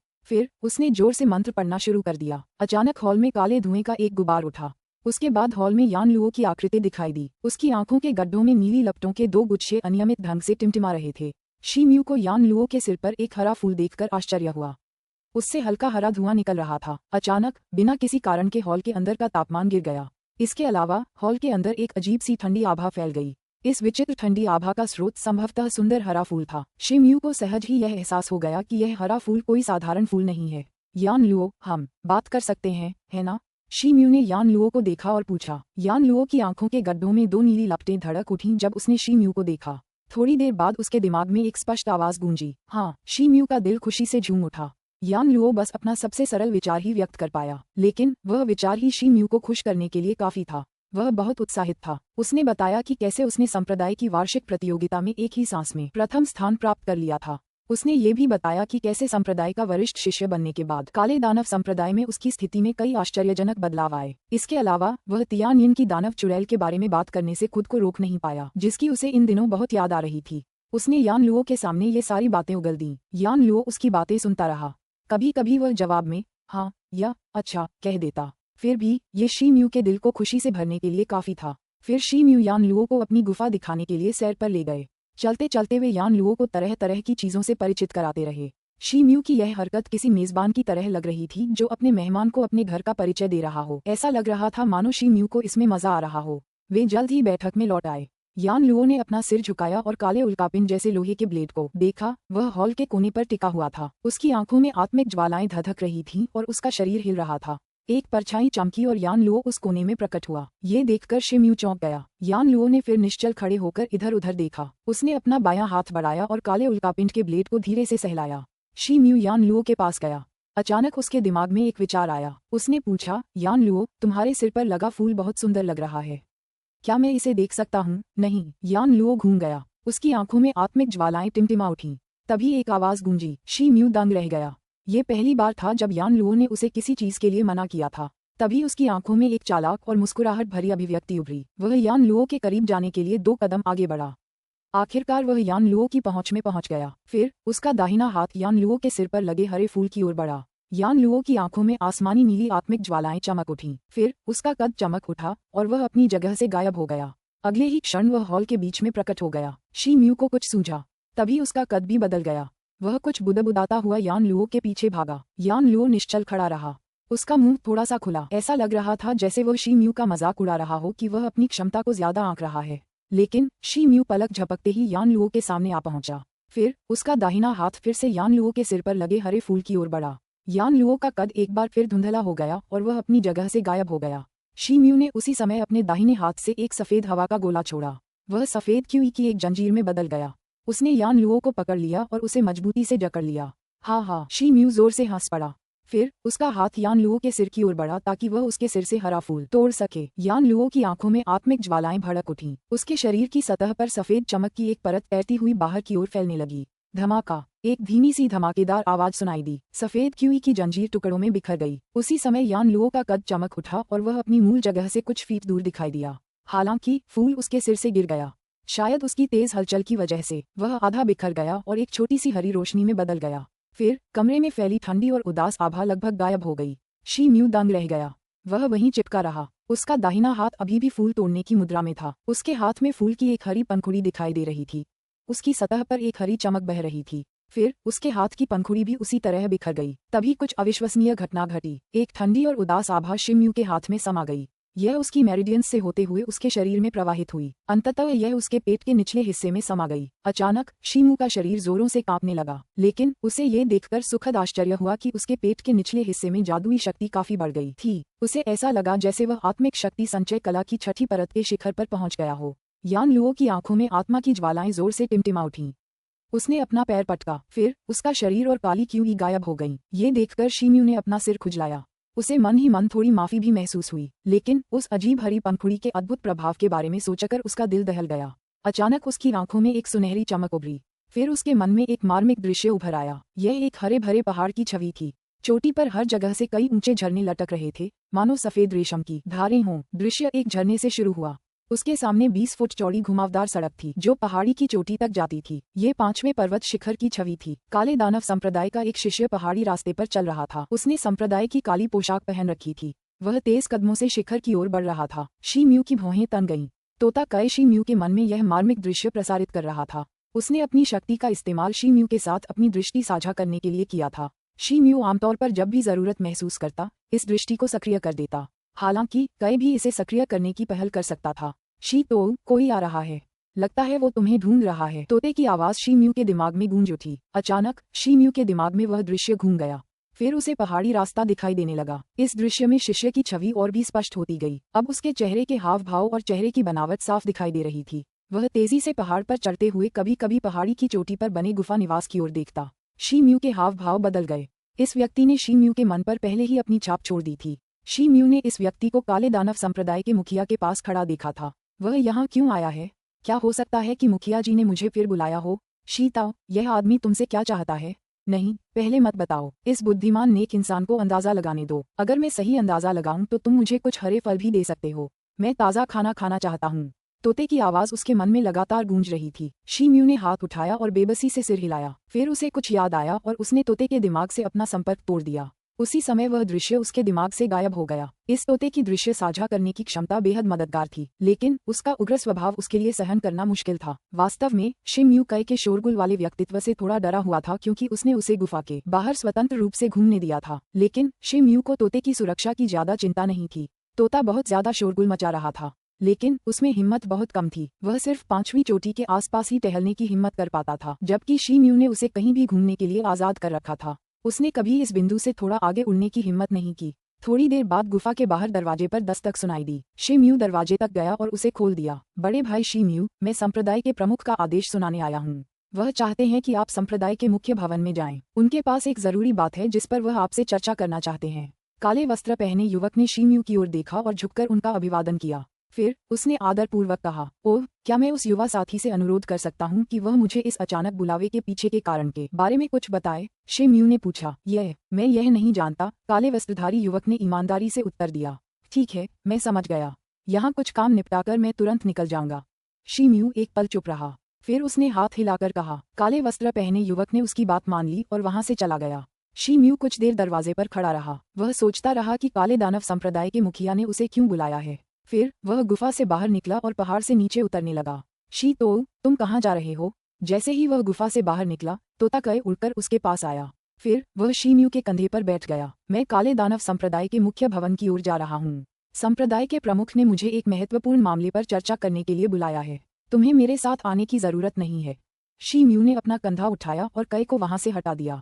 कए लंबे समय से यंग मास्टर जू का आत्मा पालतू रहा है, इसलिए काले दानव संप्रदाय के बहुत से लोग इससे परिचित होंगे। इसके अलावा कए की विशेष क्षमता को दूसरों के सामने प्रकट करना अनुचित होगा। शी म्यू नहीं चाहते थे कि ज्यादा लोगों को इस तोते के अस्तित्व के बारे में पता चले। कए को भी यह बात समझ आ गई थी, इसलिए उसने जिद नहीं की। वह पर्वत शिखर के दूसरे हिस्सों की ओर उड़ चला। आधे घंटे बाद शी म्यू मुख्य हॉल के मुख्य द्वार पर पहुंचा। यह मुख्य पर्वत शिखर पर स्थित था। बड़े भाई, बड़े लोग और संप्रदाय के प्रमुख अंदर आपका इंतजार कर रहे हैं। काले दानव संप्रदाय का एक शिष्य मुख्य द्वार पर पहरा दे रहा था। उसने शी म्यू का विनम्रतापूर्वक अभिवादन किया। उसके बाद उसने आदरपूर्वक कहा। शी म्यू अचंभित रह गया। उसने संप्रदाय के बुजुर्गों को वहां देखने की उम्मीद नहीं की थी। यह एक बेहद नाजुक स्थिति लग रही थी। हॉल के अंदर जाते समय शी म्यू की आंखें चमक उठीं। हॉल में बहुत सारे लोग खड़े दिखाई दे रहे थे। काले लबादे में एक अधेड़ उम्र का आदमी मुख्य आसन पर बैठा था। उसकी त्वचा चिकनी लग रही थी और काले बाल उसके कंधों पर लहरा रहे थे। वह लगभग 40 साल का लग रहा था। अधेड़ उम्र का आदमी मुख्य सीट पर चुपचाप बैठा था, लेकिन उसके शरीर से जबरदस्त ताकत निकल रही थी। इतनी कि हॉल में दाखिल होते ही हर व्यक्ति की नजर उस पर पड़ गई। शी म्यू ने अधेड़ उम्र के आदमी की तरफ देखा। अधेड़ उम्र के आदमी ने उसके कदमों की आहट सुनी और अपनी नजर उसकी तरफ घुमाई। जैसे ही उनकी नजरें मिली, शी म्यू का शरीर कांप उठा।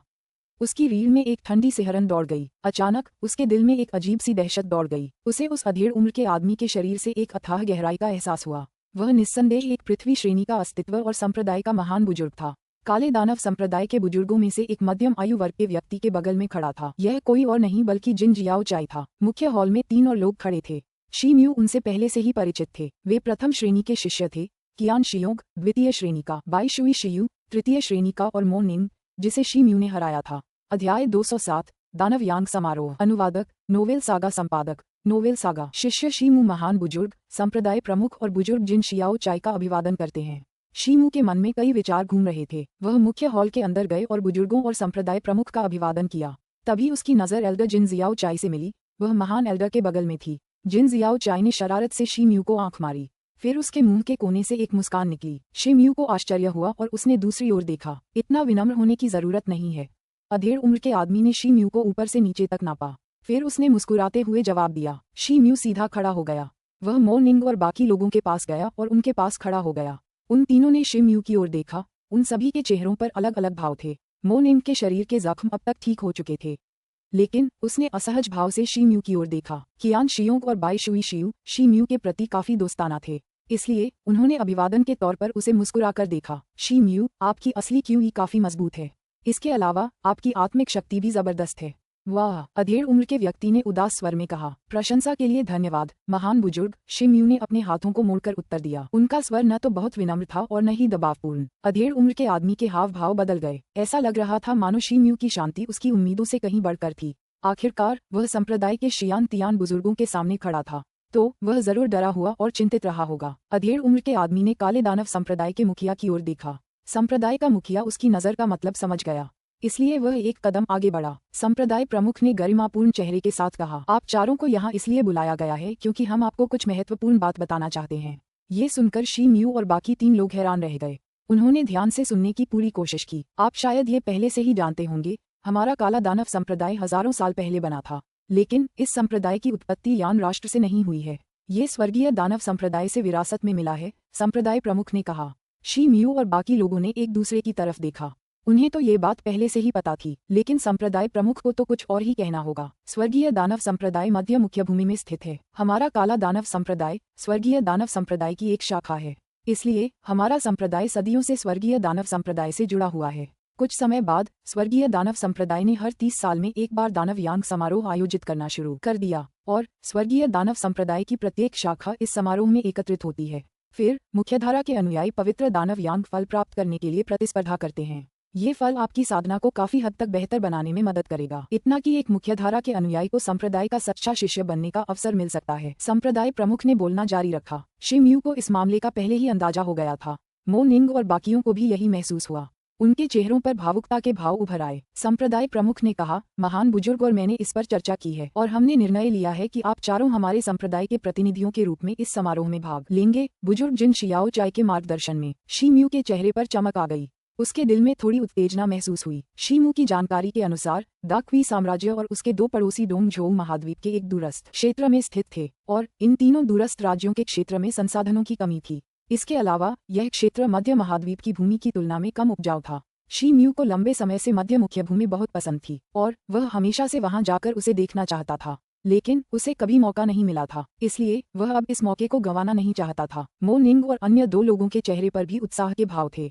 हम इस आदेश का पालन करेंगे क्योंकि यह महान बुजुर्ग और संप्रदाय प्रमुख द्वारा जारी किया गया है। लेकिन हम अपनी यात्रा कब शुरू करेंगे? शी म्यू ने कहा। दानव यांग समारोह जल्द ही आयोजित होगा।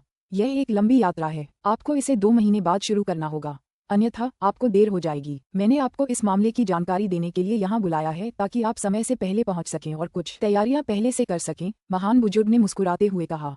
हाँ, शी म्यू और अन्य 3 लोगों ने एक साथ कहा। काले दानव संप्रदाय के मुखिया ने शी म्यू और अन्य लोगों से कुछ और वाक्य कहे। फिर उन्होंने उन्हें जिन शियाओ चाय के साथ जाने दिया। अंततः वे हॉल से बाहर चले गए। अब हॉल में केवल महान बुजुर्ग और संप्रदाय प्रमुख ही बचे थे। महान बुजुर्ग, दानव यांग समारोह एक दुर्लभ अवसर है। आपको केवल शियाओ चाय को ही भेजना चाहिए क्योंकि वह एक जियान तियान योद्धा है। शी म्यू और अन्य लोग हो तियान क्षेत्र के सर्वोच्च स्तर पर हैं। क्या उन सभी को भेजना अनुचित नहीं है? संप्रदाय प्रमुख ने थोड़ी हिचकिचाहट के साथ कहा। फिर उन्होंने आगे कहा, शायद कुछ शिष्यों की जगह टाइगर बोन और निंग पिंग को रखा जाना चाहिए क्योंकि वे दोनों जियान तियान शिष्य हैं। मैंने पहले ही उम्मीदवारों का निर्णय कर लिया है, महान बुजुर्ग ने धीरे से कहा। ठीक है, संप्रदाय प्रमुख ने तुरंत उत्तर दिया। फिर उसने उसे विदा किया और चला गया। संप्रदाय प्रमुख के चले जाने के बाद महापुरुष ने मुख्य हॉल के बाहर शिष्यों की ओर देखा। उनके भाव जल की तरह शांत थे। ये पता नहीं चल पा रहा था कि वे क्या सोच रहे थे। शी म्यू मुख्य हॉल से बाहर निकले और कियान शियोंग, बाई शुई शियू और अन्य लोगों का अभिवादन किया। उसके बाद वे अपने गुफा निवास की ओर चल पड़े। शी म्यू, एक सुनहरी परछाई चमकी। तभी जिन शियाओ चाय की एक आकृति शी म्यू के सामने प्रकट हुई। उसने फिर उसका रास्ता रोक लिया। शी म्यू उछला और जल्दी से चलना बंद कर दिया। वह इतनी तेज चल रहा था कि लगभग जिन शियाओ चाय से टकरा ही गया। इस समय उन दोनों के बीच बहुत कम दूरी थी। तभी एक मनमोहक हल्की खुशबू उसकी नाक में घुसी। शी म्यू ने बनावटी मुस्कान बिखेरी और एक कदम पीछे हट गया। मो निंग और बाकी 2 लोगों ने शी म्यू और जिन शियाओ चाय की तरफ देखा। उनकी आंखों में आश्चर्य के रंग उभर आए। फिर तीनों लोग तेजी से चलने लगे। उनकी परछाइयां जल्द ही दूर कहीं गायब हो गईं। शी म्यू ने उन तीनों को जाते हुए देखा। उसने कुछ देर तक अपने मुंह का कोना हिलाने की कोशिश की, लेकिन आखिरकार एक आह भरी। फिर उसने कहा, मुझे नहीं पता कि एल्डर जिन ने मुझे क्यों बुलाया। क्या आप मुझसे कुछ कहना चाहते हैं? जिन जियाओ चाय ने कोई जवाब नहीं दिया, बल्कि उसने उसकी ठुड्डी को छुआ और शी म्यू को ऊपर से नीचे तक नापा। मैंने तुम्हें वो कियान युआन की गोली गिफ्ट की थी, तुमने अभी तक उसे नहीं लिया है ना? जिन जियाओ चाय ने भौहें सिकोड़ते हुए कहा। कियान युआन गोली शियान तियान क्षेत्र की अड़चनों को तोड़ने के लिए एक जादुई औषधि है। अभी मेरी साधना अभी भी निर्णायक बिंदु से बहुत दूर है, इसलिए मुझे इसका उपयोग करने से पहले कुछ समय प्रतीक्षा करनी होगी। मैं इस उपहार के लिए एल्डर जिन का धन्यवाद करना चाहता हूँ। शी म्यू ने सिर हिलाया और चर्चा का विषय बदल दिया। फिर वह जिन शियाओ चाय की ओर मुड़ा और कृतज्ञता व्यक्त करने के लिए उनके सामने झुक गया। तुम शियान तियान क्षेत्र की अड़चन को कब तोड़ने की कोशिश करोगे? जिन शियाओ चाय का चेहरा उतर गया। फिर उसने पूछा, मैं थोड़ा समय बिताने की योजना बना रहा था और फिर 2-3 महीने बाद जियान तियान क्षेत्र में प्रवेश करने की कोशिश करूंगा। लेकिन अब मुझे राक्षसी संप्रदाय के लिए प्रस्थान करना होगा, इसलिए शायद उसके बाद मैं कोई सफलता प्राप्त कर लूंगा। जब जिन शियाओ चाय ने उसकी साधना में प्रगति की मात्रा के बारे में पूछा तो शी म्यू को थोड़ा अजीब लगा, लेकिन उसने ईमानदारी से उत्तर दिया, मुझे खुशी नहीं है क्योंकि जियान तियान बॉटलनेक की ओर आपकी प्रगति धीमी चल रही है। ये सुनते ही जिन जियाओ चाय का चेहरा ठंडा पड़ गया। फिर वह नाराजगी भरे लहजे में बोली। शी म्यू को उम्मीद नहीं थी कि जिन जियाओ चाय इस तरह से दुश्मनी कर बैठेगा, इसलिए वह चौंक गया। मैंने तुम्हें हमेशा एक कुशल आदमी माना है, मुझे उम्मीद नहीं थी कि तुम इसे औरतों वाली तरह से संभालोगे। रहने दो, मुझे तुमसे ऐसी उम्मीदें नहीं रखनी चाहिए थीं। जिन शियाओ चाय ने शी म्यू को बुरी नज़र से देखा। उसने अब उस पर ध्यान नहीं दिया। वह मुड़ी और गुस्से से मुख्य हॉल के दूसरी तरफ चली गई। शी म्यू ने जिन शियाओ चाय की जाती हुई आकृति को देखा। वह उसे एक अथाह रहस्य लग रही थी। उसे समझ नहीं आ रहा था कि उसने इस औरत को कब और कैसे उकसाया था। उसने कुछ देर सोचा, लेकिन उसे कुछ समझ नहीं आया, इसलिए उसने सिर हिलाया और पहाड़ी से नीचे उतर गया। अगले कुछ दिनों तक शी म्यू ने संप्रदाय के हर उस संगठन और संस्था को ठुकरा दिया जिसने उन्हें अपने लिए ताबीज बनाने के लिए नियुक्त करने की कोशिश की। उन्होंने आत्मिक शक्ति संचय की कला का अभ्यास जारी रखा। इसके अलावा उन्होंने अपनी गुफा में आकर्षण जादू की गुप्त कला का भी अध्ययन किया। आधे महीने बाद शी म्यू एक निजी कमरे में पत्थर की मेज के पास खड़ा था। उसके चेहरे पर गंभीर और सम्मानपूर्ण भाव थे। मेज पर जानवरों की खाल से बने कई तह किए हुए जादुई कागज बड़े करीने से सजाए हुए थे। उन कागजों के पास जादुई स्याही और जादुई कलम रखी हुई थी। शी म्यू ये ताबीज बंजर भूमि से लाया था। इन कागजों के बीच काले रंग की तह की हुई जानवर की खाल का एक पैकेट था। ये 3 सिर वाले अशुभ अजगर की खाल के एक छोटे से टुकड़े से बना था। शी म्यू के अनुमान के अनुसार वह मध्य स्तर के शियान तियान के 3 सिर वाले अशुभ अजगर की खाल का उपयोग करके एक जादुई ताबीज बना सकता था। उस जादुई ताबीज की शक्ति एक उच्च श्रेणी के जादुई ताबीज के बराबर होगी। शी म्यू ने गहरी सांस ली।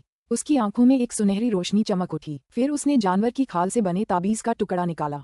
फिर उसे ध्यान से मेज पर फैला दिया। उसने अपने दाहिने हाथ से जादुई कलम उठाई और उसे जादुई स्याही में डुबोया। बाएं हाथ में उसने धातु से बना एक स्पिरिट स्टोन पकड़ा। फिर वह धीरे धीरे चित्र बनाने लगा। शी म्यू ने एक गोल्डन स्टार चार्म निकाला। यह एक रक्षात्मक जादू था। इसे गोल्डन आर्मर मैजिक चार्म का एक उन्नत संस्करण माना जाता था। 10 दिन बाद जानवरों की खाल से बने सभी ताबीज कागज, जिनमें 3 सिर वाले अशुभ अजगर की खाल से बना कागज भी शामिल था, पहले ही इस्तेमाल हो चुके थे। आधे से ज्यादा जादुई ताबीज बनाने की प्रक्रिया में ही खराब हो गए थे। शी म्यू 3 सिर वाले अशुभ अजगर की खाल से 8 मध्यम श्रेणी के जादुई मंत्र बनाने में कामयाब रहा था। उनमें से 5 बेत की बेल के जादुई मंत्र थे। इनका इस्तेमाल दुश्मन पर हमला करने के लिए किया जा सकता था। बाकी 3 गोल्डन स्टार मंत्र थे। उसने साधारण जानवर की खाल पर 20 से ज्यादा जादुई तावीज बनाए थे, लेकिन वे सभी मध्यम स्तर के अग्नि गुण वाले आक्रमणकारी जादुई तावीज थे। उन्हें अग्निभाला तावीज कहा जाता था। शी म्यू थोड़ा थका हुआ लग रहा था। मेज पर रखे 30 मध्यम स्तरीय जादुई ताबीज देखकर उसे मन ही मन सुकून मिला। मुख्य भूमि का मध्य क्षेत्र काफी दूर था। रास्ते में न जाने कितने अनकहे खतरे और मुश्किलें आएंगी, ये पता नहीं था। ये जादुई मंत्र कम से कम उसे थोड़ा सुरक्षित महसूस करा सकते थे। उसने हाथ हिलाया और जादुई ताबीज अपनी अंगूठी में रख लिए। इसके बाद वह अपने निजी कमरे में पत्थर के बिस्तर पर चला गया। वह पत्थर के बिस्तर पर लेट गया और अपने स्वप्नलोक में प्रवेश कर गया। कुछ घंटे बाद शी म्यू पलटा और उठ खड़ा हुआ।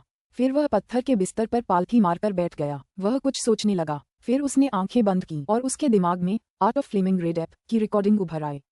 फिर उसे समझ आने लगा। आधे घंटे बाद शी म्यू ने आंखें खोलीं। फिर उसने अपनी भौहें सिकोड़ लीं। ऐसा लग रहा था जैसे वह कुछ सोच रहा हो। ज्वलंत लाल वानर की कला उसकी कल्पना से कहीं अधिक उत्कृष्ट निकली। ये साधना तकनीक 12 स्तरों में विभाजित थी। हर 3 स्तरों के बाद सीमाएं थीं।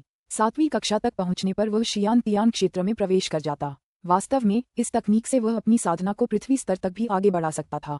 इस साधना कला के अभ्यास से प्रत्येक स्तर पर आगे बढ़ने के साथ साधक के शरीर में परिवर्तन आ सकते हैं। इससे उसकी अग्नि तत्व प्रेरण शक्ति में वृद्धि होगी। इसके अलावा इससे उसके अग्नि गुण युद्ध कौशल की शक्ति में भी वृद्धि होगी। शिम्यू ने महसूस किया कि इस तकनीक की मूल बातें कुछ पहलुओं में जादू साधना तकनीकों के समान थीं। इस साधना तकनीक के 7वें स्तर पर पहुंचने पर शिम्यू को शियान तियान युद्ध कौशल, 7 हथियारी छड़ियों की कला सीखने का मौका मिलेगा। यही कारण था कि उन्होंने छोटी उल्कापिंड छड़ी गढ़ी थी। इसके अलावा 10वें स्तर पर पहुंचने पर उन्हें आदि अराजकता की सच चीज वाला नामक युद्ध कौशल सीखने का मौका मिलेगा। लेकिन इस साधना कला का अभ्यास करने के लिए अग्नि आधारित आध्यात्मिक सार वाले स्थान की आवश्यकता होगी, अन्यथा बड़ी मात्रा में ऑल यांग पिल्स की आवश्यकता होगी। शिम्यू ने एक ऐसी जगह के बारे में सुना था जहां अग्नि आधारित आध्यात्मिक तत्व विद्यमान था। जब झाओ पिंग ने अपनी लोहार की दुकान में अनायास ही उसका जिक्र किया था। कहा जाता था कि पहाड़ की तीसरी चोटी के बाद घाटी के अंदर एक ऐसा क्षेत्र था जहां विशेष गोलियां और जादुई उपकरण बनाए जाते थे। केवल दूसरी कक्षा या उससे ऊपर के शिष्य ही इसका उपयोग करने की योग्यता रखते थे। ये बातें सोचते हुए शिम्यू उठा। फिर वह अपने निजी कमरे के द्वार पर पहुंचा। अचानक उसके हाथ में रखे निषेध चिन्ह पर एक काली रोशनी चमकी। उसके बाद उस काली रोशनी से पत्थर का दरवाजा खुल गया। धमाक धमाक पहाड़ की चट्टानों के हिलने की आवाजें सुनाई दी। निजी कमरे का पत्थर का दरवाजा जोर की गड़गड़ाहट के साथ खुला। शिम्यू की आकृति चमकी और बाहर चली गई। तभी उसके पीछे से पहाड़ की चट्टानों के हिलने की आवाज सुनाई दी। पहाड़ की दीवार अपने मूल आकार में आ गई। उसकी सतह पर एक छोटी सी दरार भी दिखाई नहीं दे रही थी। शिम्यू अपने गुफा निवास से बाहर निकला और पहाड़ी से नीचे चला गया। 1 घंटे बाद वह अपनी गुफा में लौट आया। उसने अपनी भंडारण रिंग में 30 सांद्रित यान गोलियां इकट्ठी कर ली थीं। ये सभी यान गोलियों में सबसे आम प्रकार की थीं। अचानक उसे कई का ख्याल आया और उसने उसे आदेश दिया। इसके बाद वह एक बार फिर गुफा से बाहर निकल गया। अध्याय 208 ज्वलंत लाल वानर की पुस्तक को समझना। अनुवादक नोवेल सागा संपादक नोवेल सागा। तीसरे पर्वत शिखर के पीछे की ओर शिम्यू ने अपने सामने चट्टानी गुफा का जायजा लिया। गुफा के बाहर एक छोटे से पत्थर के घर के अलावा कुछ भी नहीं था। हर तरफ सिर्फ काली नंगी चट्टानें ही दिखाई दे रही थीं। किसी पौधे का नामो निशान तक नहीं था। उसकी आकृति चट्टानी सतह पर ऊपर नीचे घूमती हुई गुफा के द्वार तक पहुंच गई। परिणामस्वरूप गुफा से एक गर्म लहर निकली और शिम्यू के शरीर को गर्म कर दिया। तभी काले वस्त्र पहने एक आदमी पत्थर के घर से बाहर आया। ओह, मैं सीनियर भाई हूँ। क्या आप गोलियां बनाने या कुछ औजारों को निखारने के लिए फायर रूम किराए पर लेने आए हैं? काले वस्त्र पहने आदमी आगे आया और अपने हाथों को एक साथ मिलाकर फिर उसने मुस्कुराते हुए पूछा। शिम्यू ने अपना सिर घुमाया और उसकी तरफ देखा। उसने पाया कि उसके सामने बैठा व्यक्ति तीसरी कक्षा के 20 नए नियुक्त शिष्यों में से एक था। उसने सिर हिलाया और कहा, मैं गोलियां बनाने के लिए एक अग्नि कक्ष किराए पर लेना चाहता हूँ। मैं कुछ औजार भी परिष्कृत कर सकता हूँ। वरिष्ठ भाई, अग्नि कक्ष किराए पर लेने के लिए आपको ज्वलंत राक्षस टोकन देने होंगे। दूसरी कक्षा के शिष्य 3 दिन तक अग्नि कक्ष का उपयोग कर सकते हैं और पहली कक्षा के शिष्य एक ज्वलंत राक्षस टोकन की कीमत पर 7 दिन तक इसका उपयोग कर सकते हैं। तीसरी कक्षा का युवा शिष्य चकित रह गया। फिर उसने समझाया। शिम्यू ने आंखें झपकाईं और कुछ देर सोचा। फिर उसने 3 जलते हुए दानव चिन्ह निकाले और तीसरी कक्षा के शिष्य को दे दिए। तीसरी कक्षा के शिष्य को जलते हुए दानव के टोकन मिले। फिर उसने अपनी छाती से एक लाल ऑर्डर टोकन और एक मोटा काला पेन निकाला। उसने लाल ऑर्डर टोकन पकड़ा और उस पर काले पेन से कुछ बार स्ट्रोक किया। फिर लाल ऑर्डर टोकन से प्रकाश की किरणें टिमटिमाने लगीं। उसके बाद उसकी सतह पर संख्या 21 प्रदर्शित हुई। वरिष्ठ भैया, ये चौथे कक्ष का निषेध चिन्ह है। ये कीमिया करने के लिए अग्नि कक्ष है। जिस दिन आप इस कक्ष में प्रवेश करेंगे, उसके 20 दिन बाद इस कक्ष का द्वार अपने आप बंद हो जाएगा। तीसरी कक्षा के शिष्य ने समझाया। शिम्यू ने लाल ऑर्डर टोकन लिया। फिर उसने उसे पलटा और पीछे की तरफ देखा। उसे एक बड़ा सा ती आकार दिखाई दिया। वह मुस्कुराया। फिर उसने तीसरी कक्षा के शिष्य की ओर सिर हिलाया। अचानक उसकी आकृति एक परछाई में बदल गई और गुफा के द्वार से गायब हो गई। गुफा में प्रवेश करते ही उसके सामने 10 फुट चौड़ा एक रास्ता दिखाई दिया। दीवारों पर कई मक्खन की मशालें लगी थीं। हर मशाल दूसरी मशाल से कई मीटर की दूरी पर रखी गई थी। वे रास्ते के हर कोने को रोशन कर रही थीं। शिम्यू ने मार्ग पर आगे बढ़ना शुरू कर दिया। 15 घंटे बाद वह एक अर्धवृत्ताकार जगह पर पहुंचा। उस गोलाकार जगह की दीवारों पर 10 कमरों के 10 दरवाजे दिखाई दे रहे थे। सभी दरवाजों पर निशान लगे थे। इस जगह का तापमान गुफा के प्रवेश द्वार से कहीं ज्यादा था। शिम्यू का शरीर पसीने से तरबतर हो चुका था। वह चौथे कमरे के दरवाजे पर गया और अपने हाथ में रखे निषेध चिन्ह को सक्रिय कर दिया। आदेश टोकन से एक लाल रोशनी निकली। वह कमरे के दरवाजे से टकराए। कमरे के दरवाजे पर लगे निषेध मंत्र टिमटिमाए। फिर जोर की गड़गड़ाहट के साथ दरवाजा खुल गया। उसकी आकृति चमकी और वह कमरे में दाखिल हुआ। उसके पीछे दरवाजा बंद हो गया। कमरे के बीचों बीच 3 लोगों के बैठने की जगह रखी थी। वहां एक साधारण और सादा अलंकृत कीमिया चूल्हा भी रखा था। वह खाली था। कमरे की छत जमीन से 100 फुट ऊंची थी। छत में एक खुला दरवाजा था। उससे सूरज की रोशनी की एक किरण नीचे आ रही थी। कमरे में रोशनी का यही एकमात्र स्रोत था। कुछ देर बाद कीमिया चूल्हे के नीचे से एक लाल रोशनी हल्की सी चमकी। फिर कई जादुई मंत्रों का एक क्रम घूमने लगा। उसके बाद जादुई मंत्रों से अग्नि शक्ति निकली और गर्मी की लहरें उठने लगीं। शी म्यू ने अपनी भौहें उठाईं। फिर वह धीरे धीरे चूल्हे के पास गया। उसके किनारों पर टहलते हुए उसने उसका जायजा लिया। उसे लगा कि वातावरण में अग्निगुण वाले तत्व मौजूद हैं। शी म्यू ने चलना बंद कर दिया और तापमान के एक निश्चित स्तर तक बढ़ने का इंतजार किया। फिर उसने अपने ऊपरी कपड़े उतार दिए और चूल्हे के पास पालथी मारकर बैठ गया। उसने कुछ गहरी सांसें लीं। उसके बाद उसे ज्वलंत लाल वानरों की पुस्तक की पहली 3 साधना परतें याद आने लगीं। आग की लपटों में से एक छोटे से लाल लाल बंदर की छवि उभरी।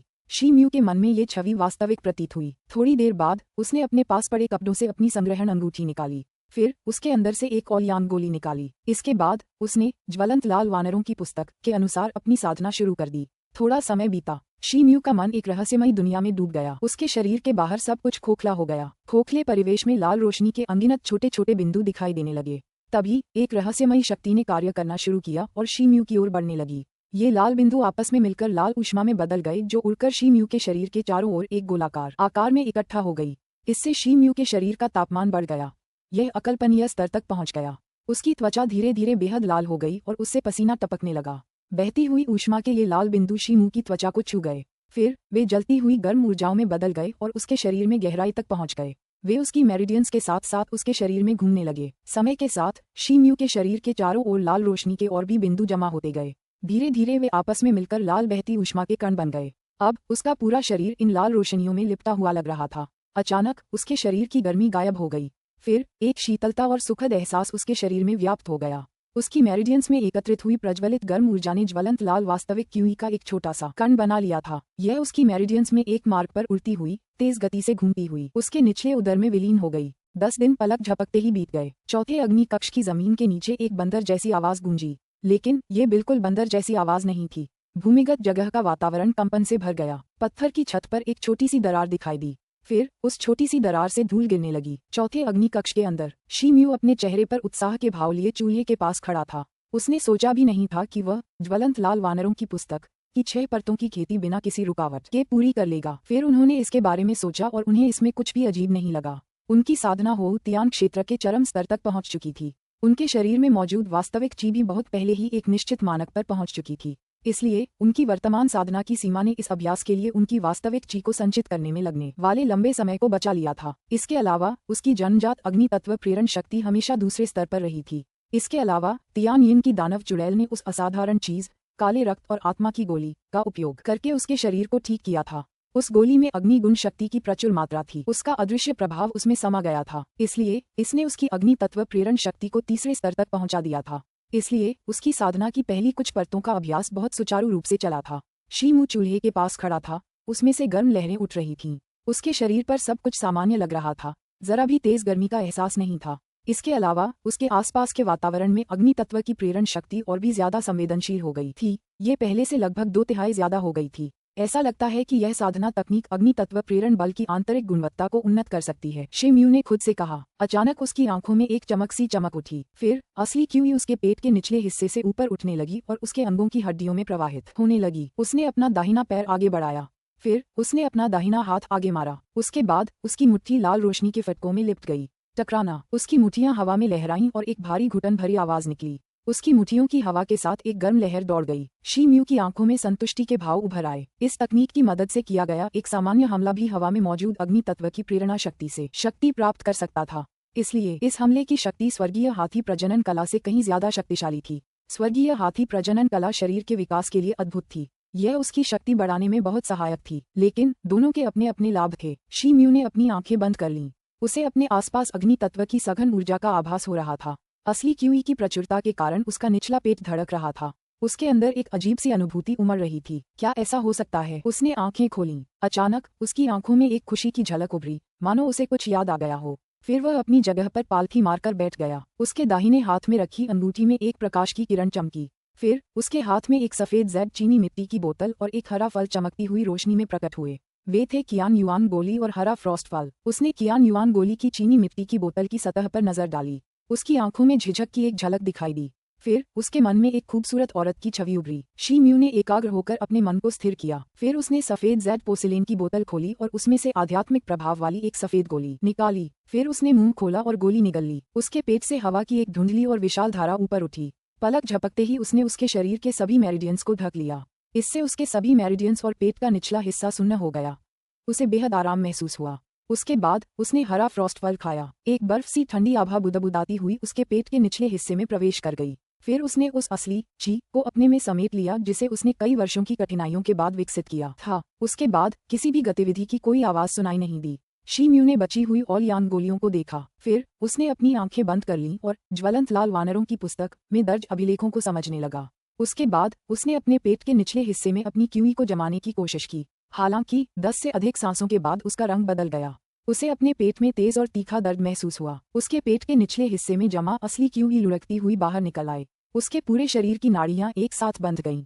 वे खुल नहीं पा रही थीं और ऐसा लग रहा था मानो अनगिनत चींटियां उसे काट रही हों। यह अचानक होने वाला दर्द उस दर्द से कहीं अधिक तीव्र था जो उसने एक शक्तिशाली दुष्ट वानर के प्रजनन की कला का अभ्यास करते समय महसूस किया था। शी म्यू ने अभी तक आत्मा को शांति देने वाला मंत्र सक्रिय नहीं किया था, इसलिए उसकी आंखें काली पड़ गई थीं और दर्द के कारण वह बेहोश हो गया था। शानदार सूरज चमक रहा था, धूप बरस रही थी और छिटक रही थी, एक गर्म और आरामदायक एहसास दे रही थी। एक जीवंत पहाड़ी जंगल में दो वानर थे, एक सफेद और एक धूसर। वे पहाड़ी जंगल से गुजरती आंधी की तरह तेज थे। दोनों वानर ज्यादा बूढ़े नहीं लग रहे थे, हालांकि वे इस क्षेत्र की स्थलाकृति से अच्छी तरह परिचित लग रहे थे।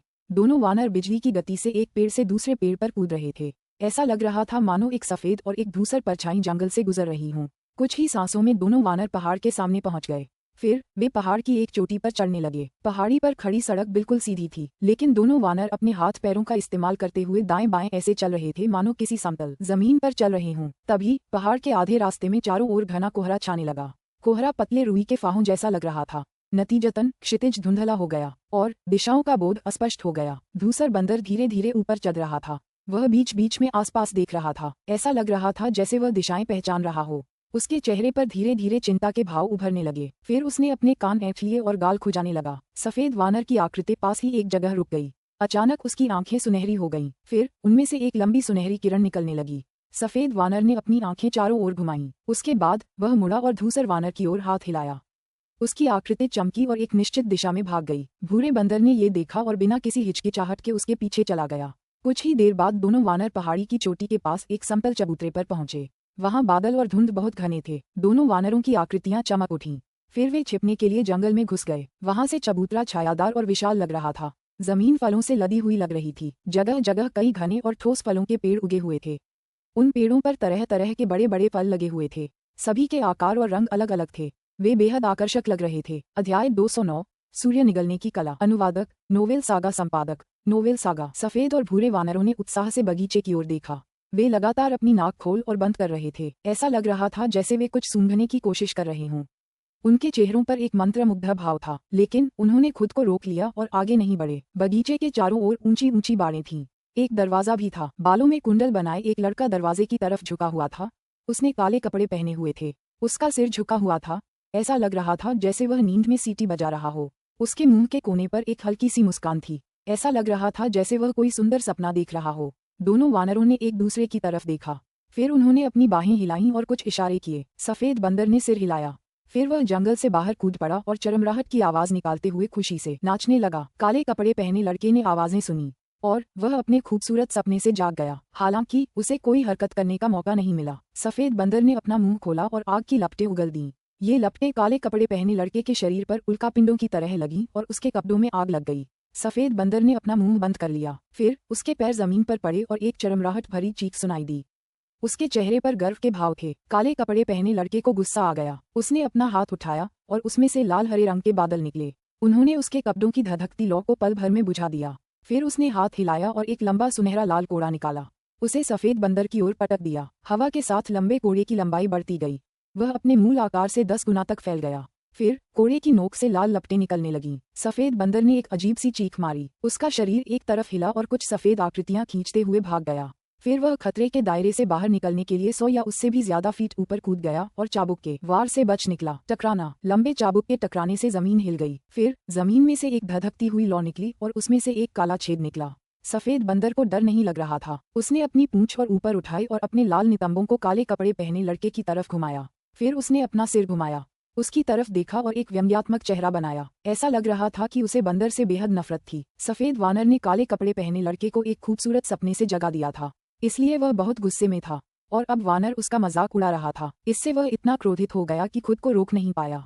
उसने एक बार फिर अपना चाबुक लहराया और सफेद वानर की ओर चला दिया। सफेद बंदर की आंखों में गर्व की चमक आ गई। उसने जोर से चीख मारी और दूर किसी जगह भाग गया। वह बार बार पलटता रहा और तरह तरह के अजीबोगरीब चेहरे बनाता रहा।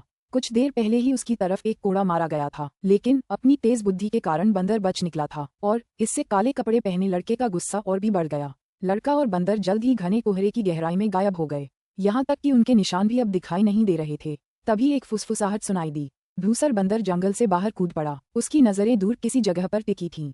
फिर उसके चेहरे पर एक खुशी का भाव उभर आया। उसने अपना शरीर हिलाया और धूसर परछाइयों में बदल गया। फिर वह बिजली की तरह तेजी से भागा और उस इलाके की ओर दौड़ा जहाँ तरह तरह के फल उगते थे। उसने आसपास पड़े फलों की तरफ देखा और उत्साह में चरमराहट की आवाज निकाली।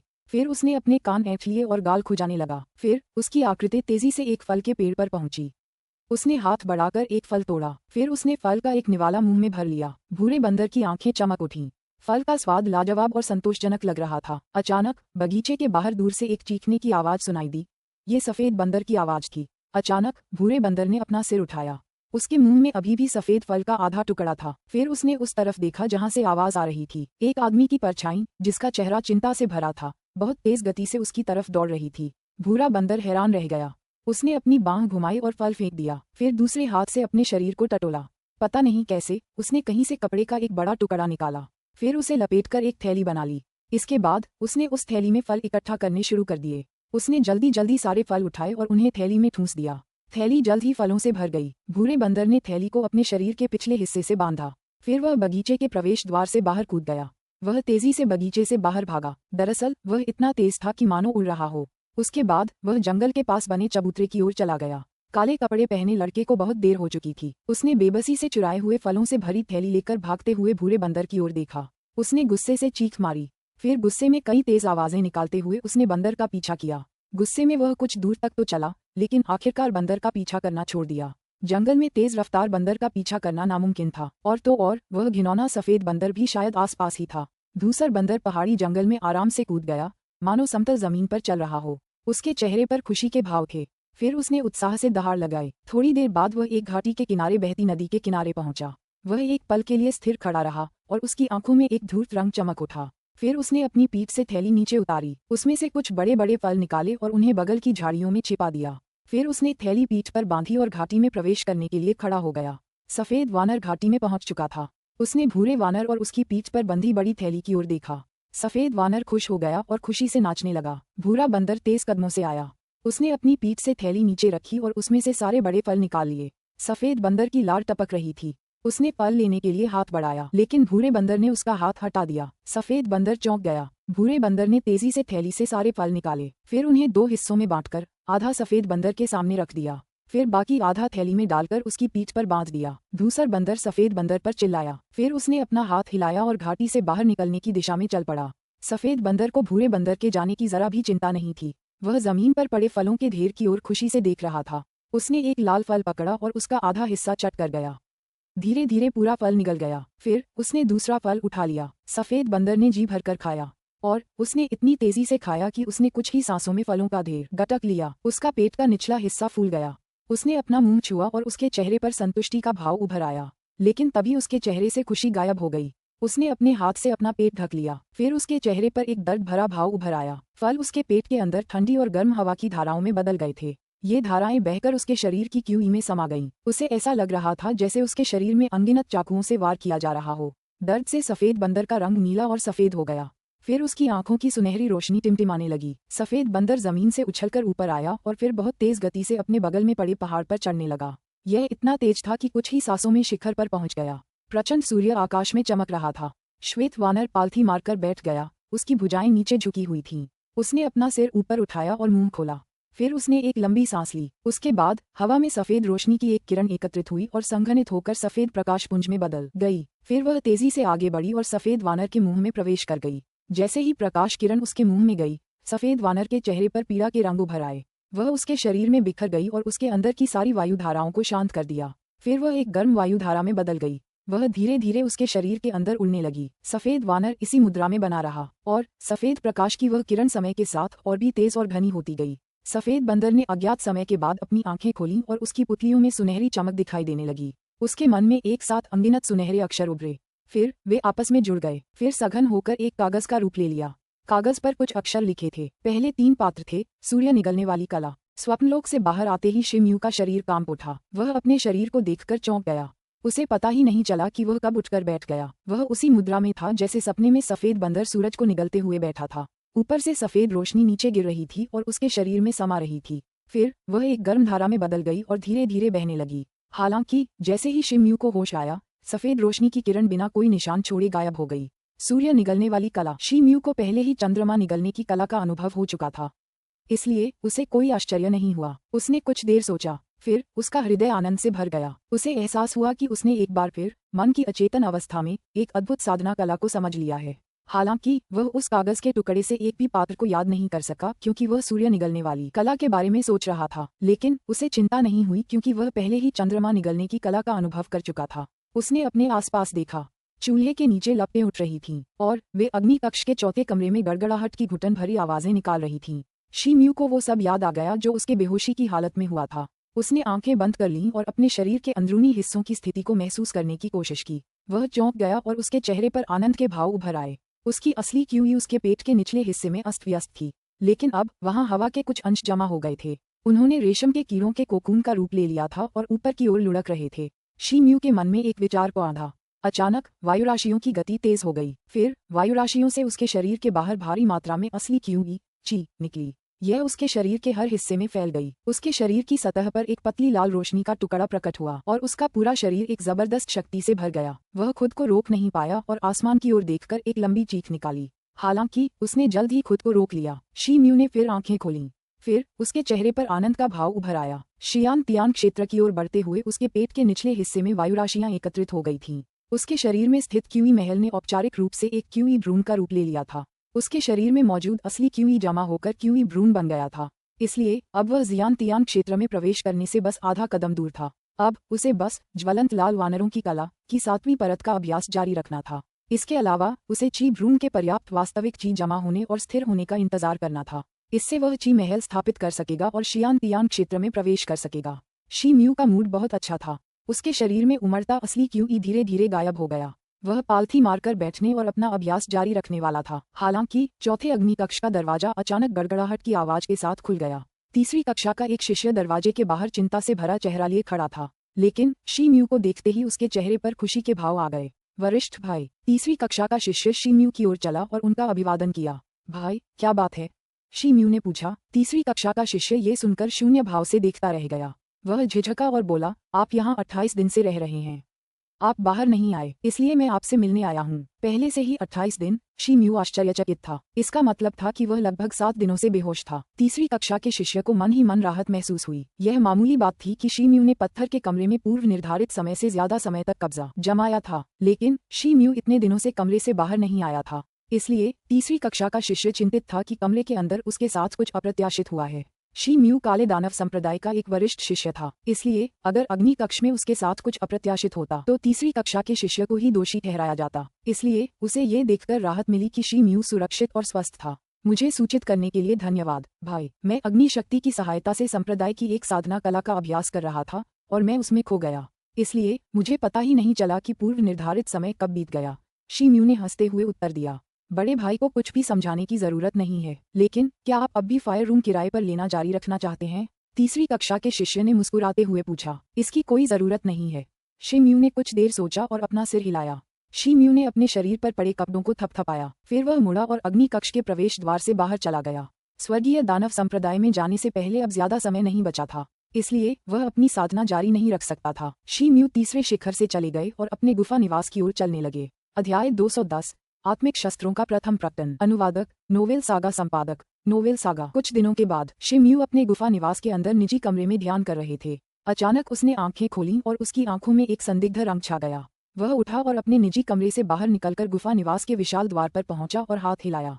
दरवाजा जोर की गड़गड़ाहट के साथ खुला। अचानक लगभग 17-18 साल की एक सुंदर युवती उसके सामने प्रकट हुई। उसने अद्भुत ध्वनि संप्रदाय की पोशाक पहन रखी थी। उसका रूप रंग बहुत सुंदर था और उसने अपनी पीठ पर एक चमड़े का थैला लटका रखा था।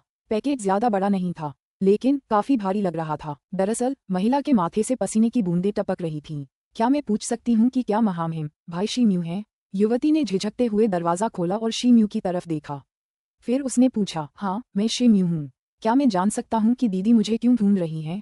शिम्यू ने भावशून्य चेहरे से कहा, मैं अद्भुत ध्वनि संप्रदाय से ली यू चान हूँ। मैं भाई शी के पास आई हूँ क्योंकि मुझे एक ऐसी चीज सौंपी गई है जो एल्डर जोंग शियू आप तक पहुँचाना चाहते थे। युवती ने उत्तर दिया, तो आप सिस्टर ली हैं, आप अंदर क्यों नहीं आती? शिम्यू के चेहरे पर हैरानी का भाव उभर आया। फिर उसने सुस्त भाव से कहा।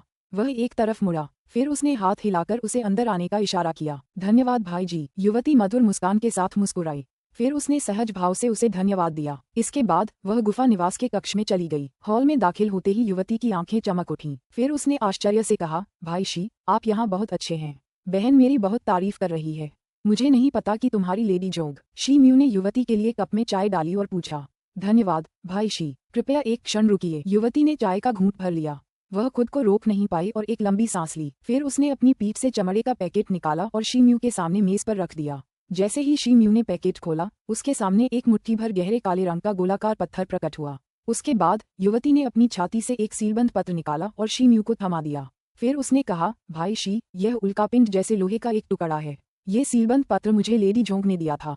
उन्होंने मुझे इसे आपको देने के लिए कहा था। कृपया इसे देख लीजिए। शिम्यू शून्य भाव से देखता रहा।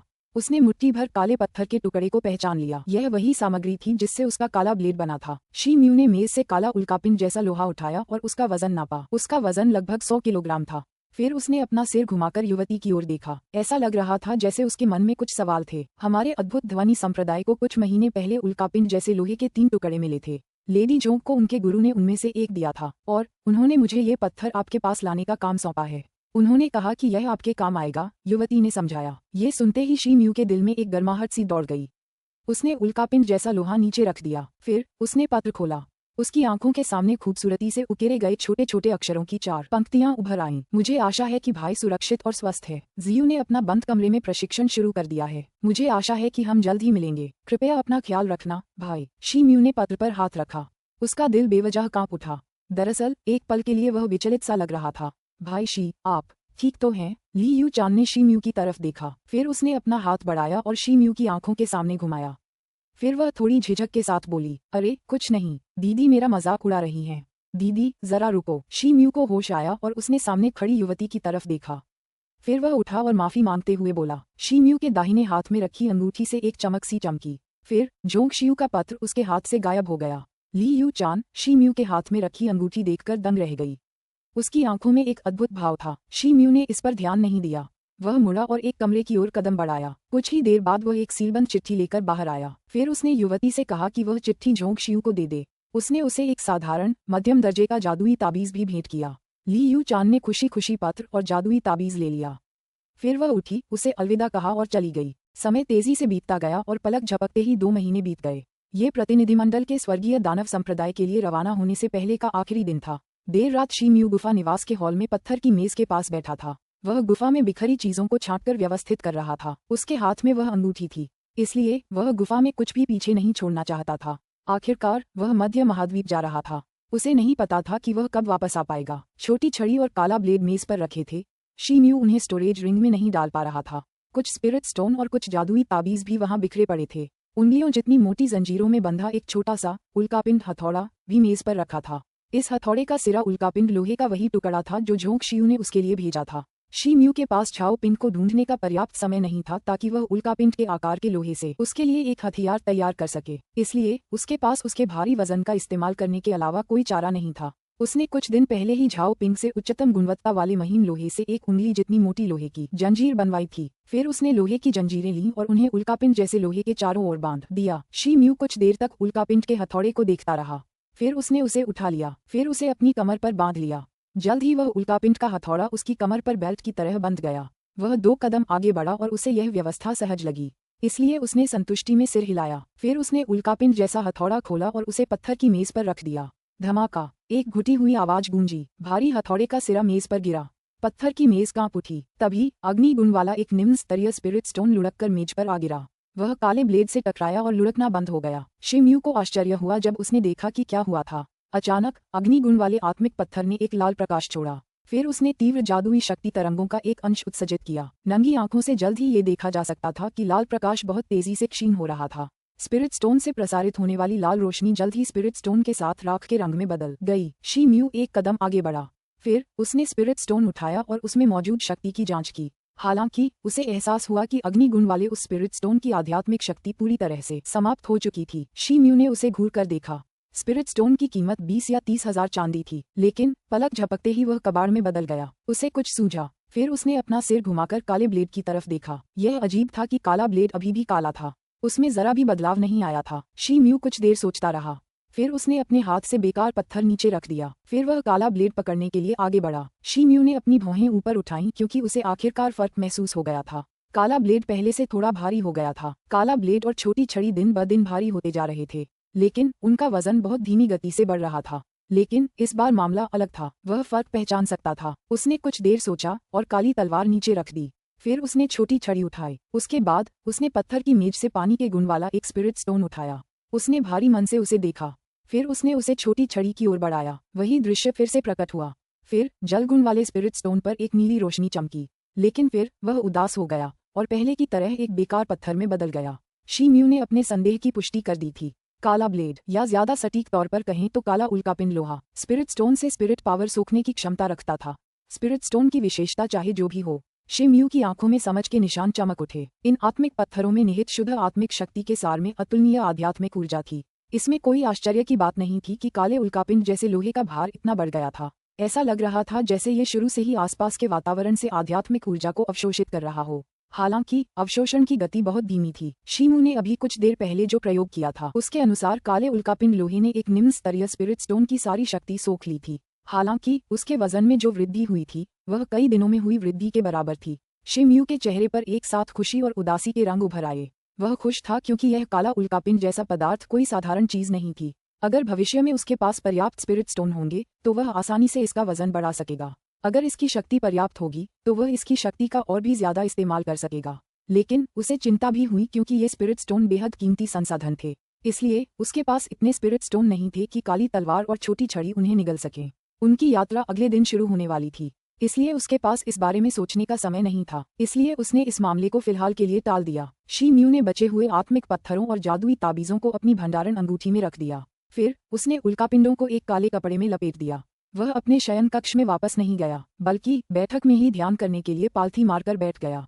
अगले दिन सुबह शी म्यू 13वीं चोटी के नीचे नीले पत्थर वाले चौक पर पहुंच गया था। जिन शियाओ चाई और अन्य लोग यहीं इकट्ठा होने के लिए सहमत हो गए थे। सूरज अभी तक नहीं निकला था। पूरी घाटी घने कोहरे से घिरी हुई थी। आसपास की इमारतें अभी तक काम के लिए नहीं खुली थीं। सब कुछ ठंडा और उदास लग रहा था। मो निंग और उनके 2 अन्य शिष्य चौक के बीचों बीच काफी देर से इंतजार कर रहे थे। हर एक के पीछे एक काला और सुंदर घोड़ा था।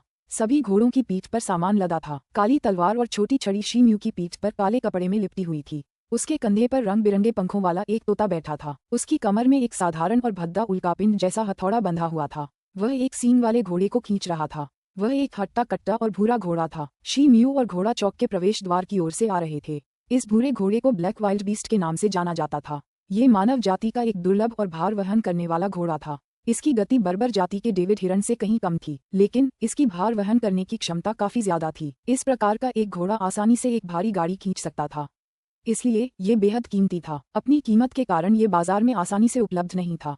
शी म्यू ने इस यात्रा पर निकलने के लिए कुछ दिन पहले इस घोड़े के लिए 3 साधारण मध्यम स्तरीय जादुई ताबीज और कई आत्मिक पत्थर खर्च किए थे। उसने ये घोड़ा संप्रदाय के दुर्लभ खजानों की एक दुकान से खरीदा था। वरिष्ठ भाई मो निंग और बाकी 2 लोग शी म्यू को उठते देख चौंक गए। फिर उन्होंने एक साथ उनका अभिवादन किया। शी म्यू दौड़कर तीनों लोगों की ओर बढ़ा और अभिवादन में सिर हिलाया। फिर वह उनके पास पहुंचा। फिर वह पालथी मारकर बैठ गया और आराम करने के लिए आंखें बंद कर लीं। जिन शियाओ चाई थोड़ी देर बाद जब वहां पहुंची तो उन्होंने सुनहरा लबादा पहना हुआ था। वह गहरे लाल रंग के एक सुंदर घोड़े को आगे बढ़ा रही थीं। वह दूर से चलकर आ रही थीं। पलक झपकते ही वह उनके पास पहुंच गईं। Master Jin. शी म्यू सबसे पहले उनका अभिवादन करने वाले थे। उसके बाद सभी ने आगे बढ़कर उनका अभिवादन किया। जिन शियाओ चाई ने सिर हिलाया। उसके बाद उसने शी म्यू की ओर देखा, मानो उसे कुछ मिल गया हो। उसने अपने हाथ से गहरे लाल घोड़े की लगाम छोड़ी और उसे रोक दिया। फिर वह शी म्यू की ओर कुछ कदम बढ़ी और मुंह के कोने पर एक व्यंग्यात्मक मुस्कान के साथ बोली, शी म्यू, क्या तुम्हें लगता है कि हम किसी दर्शनीय स्थल की सैर पर जा रहे हैं? तुम एक तोता साथ ले जा रहे हो, और वह भी एक मिश्रित पंख वाला तोता। टीएसके। हवा में एक मीठी खुशबू तैर गई। शी म्यू ने फिर अपनी भौहें सिकोड़ लीं। मैं एक बहुत ही नेक नर तोता हूँ। तो शी तो मुझे छोड़कर जाने से साफ इनकार करता है। तुम कौन होते हो ऐसा कहने वाले? और तुम शी तो के इतने पास क्यों झुके हुए हो? क्या तुम्हें शी तो पसंद है? शी म्यू के कुछ कहने से पहले ही कई ने अपना सिर उठाया, अपनी छाती बाहर निकाली और चिल्लाया। जिन जियाओ चाई ने ये सुना तो वह शून्य भाव से देखती रह गई। फिर उसकी आंखों में आश्चर्य और क्रोध के भाव उभर आए। शी म्यू, मो निंग और अन्य 2 शिष्यों के भाव अजीब हो गए जब उन्होंने जिन जियो चाई के भावों में परिवर्तन देखा। ये देखकर जिन जियाओ चाई का चेहरा उतर गया। तुम मिश्रित पंखों वाले तोते, क्या बकवास कर रहे हो? सावधान, मैं तुम्हें नहीं छोड़ूंगा। मैं तुम्हारे बाल नोच लूंगा, उन्हें काट दूंगा, सूप में पकाऊंगा और पी जाऊंगा। जिन शियाओ चाई ने अपनी भौहें उठाईं। मध्य स्तरीय शियान तियान राज्य का उनका आभामंडल दिखाई देने लगा। पता ही नहीं चला कि कब उनके हाथों में एक चमकदार काले चमड़े का चाबुक आ गया। धमाका, विस्फोट की एक तेज आवाज सुनाई दी। गुरुजी, मुझे बचा लीजिए। ये औरत मुझे मारना चाहती है। कई आपकी आत्मा है, आपको कई की जिम्मेदारी लेनी चाहिए। कई की आंखों में डर के भाव उभर आए। वह पीछे हट गई और अपने पंखों से अपना सिर ढक लिया। फिर वह शी म्यू के कंधे पर चिल्लाई और रोई। कुछ पल पहले कई का जो रौबदार और जोशीला रूप था, वह पलक झपकते ही कायरता और डरपोक रूप में बदल गया। मो निंग और बाकी लोग हंसे बिना नहीं रह सके। जिन शियाओ चाई ने भी अपनी हरकतें रोक दी।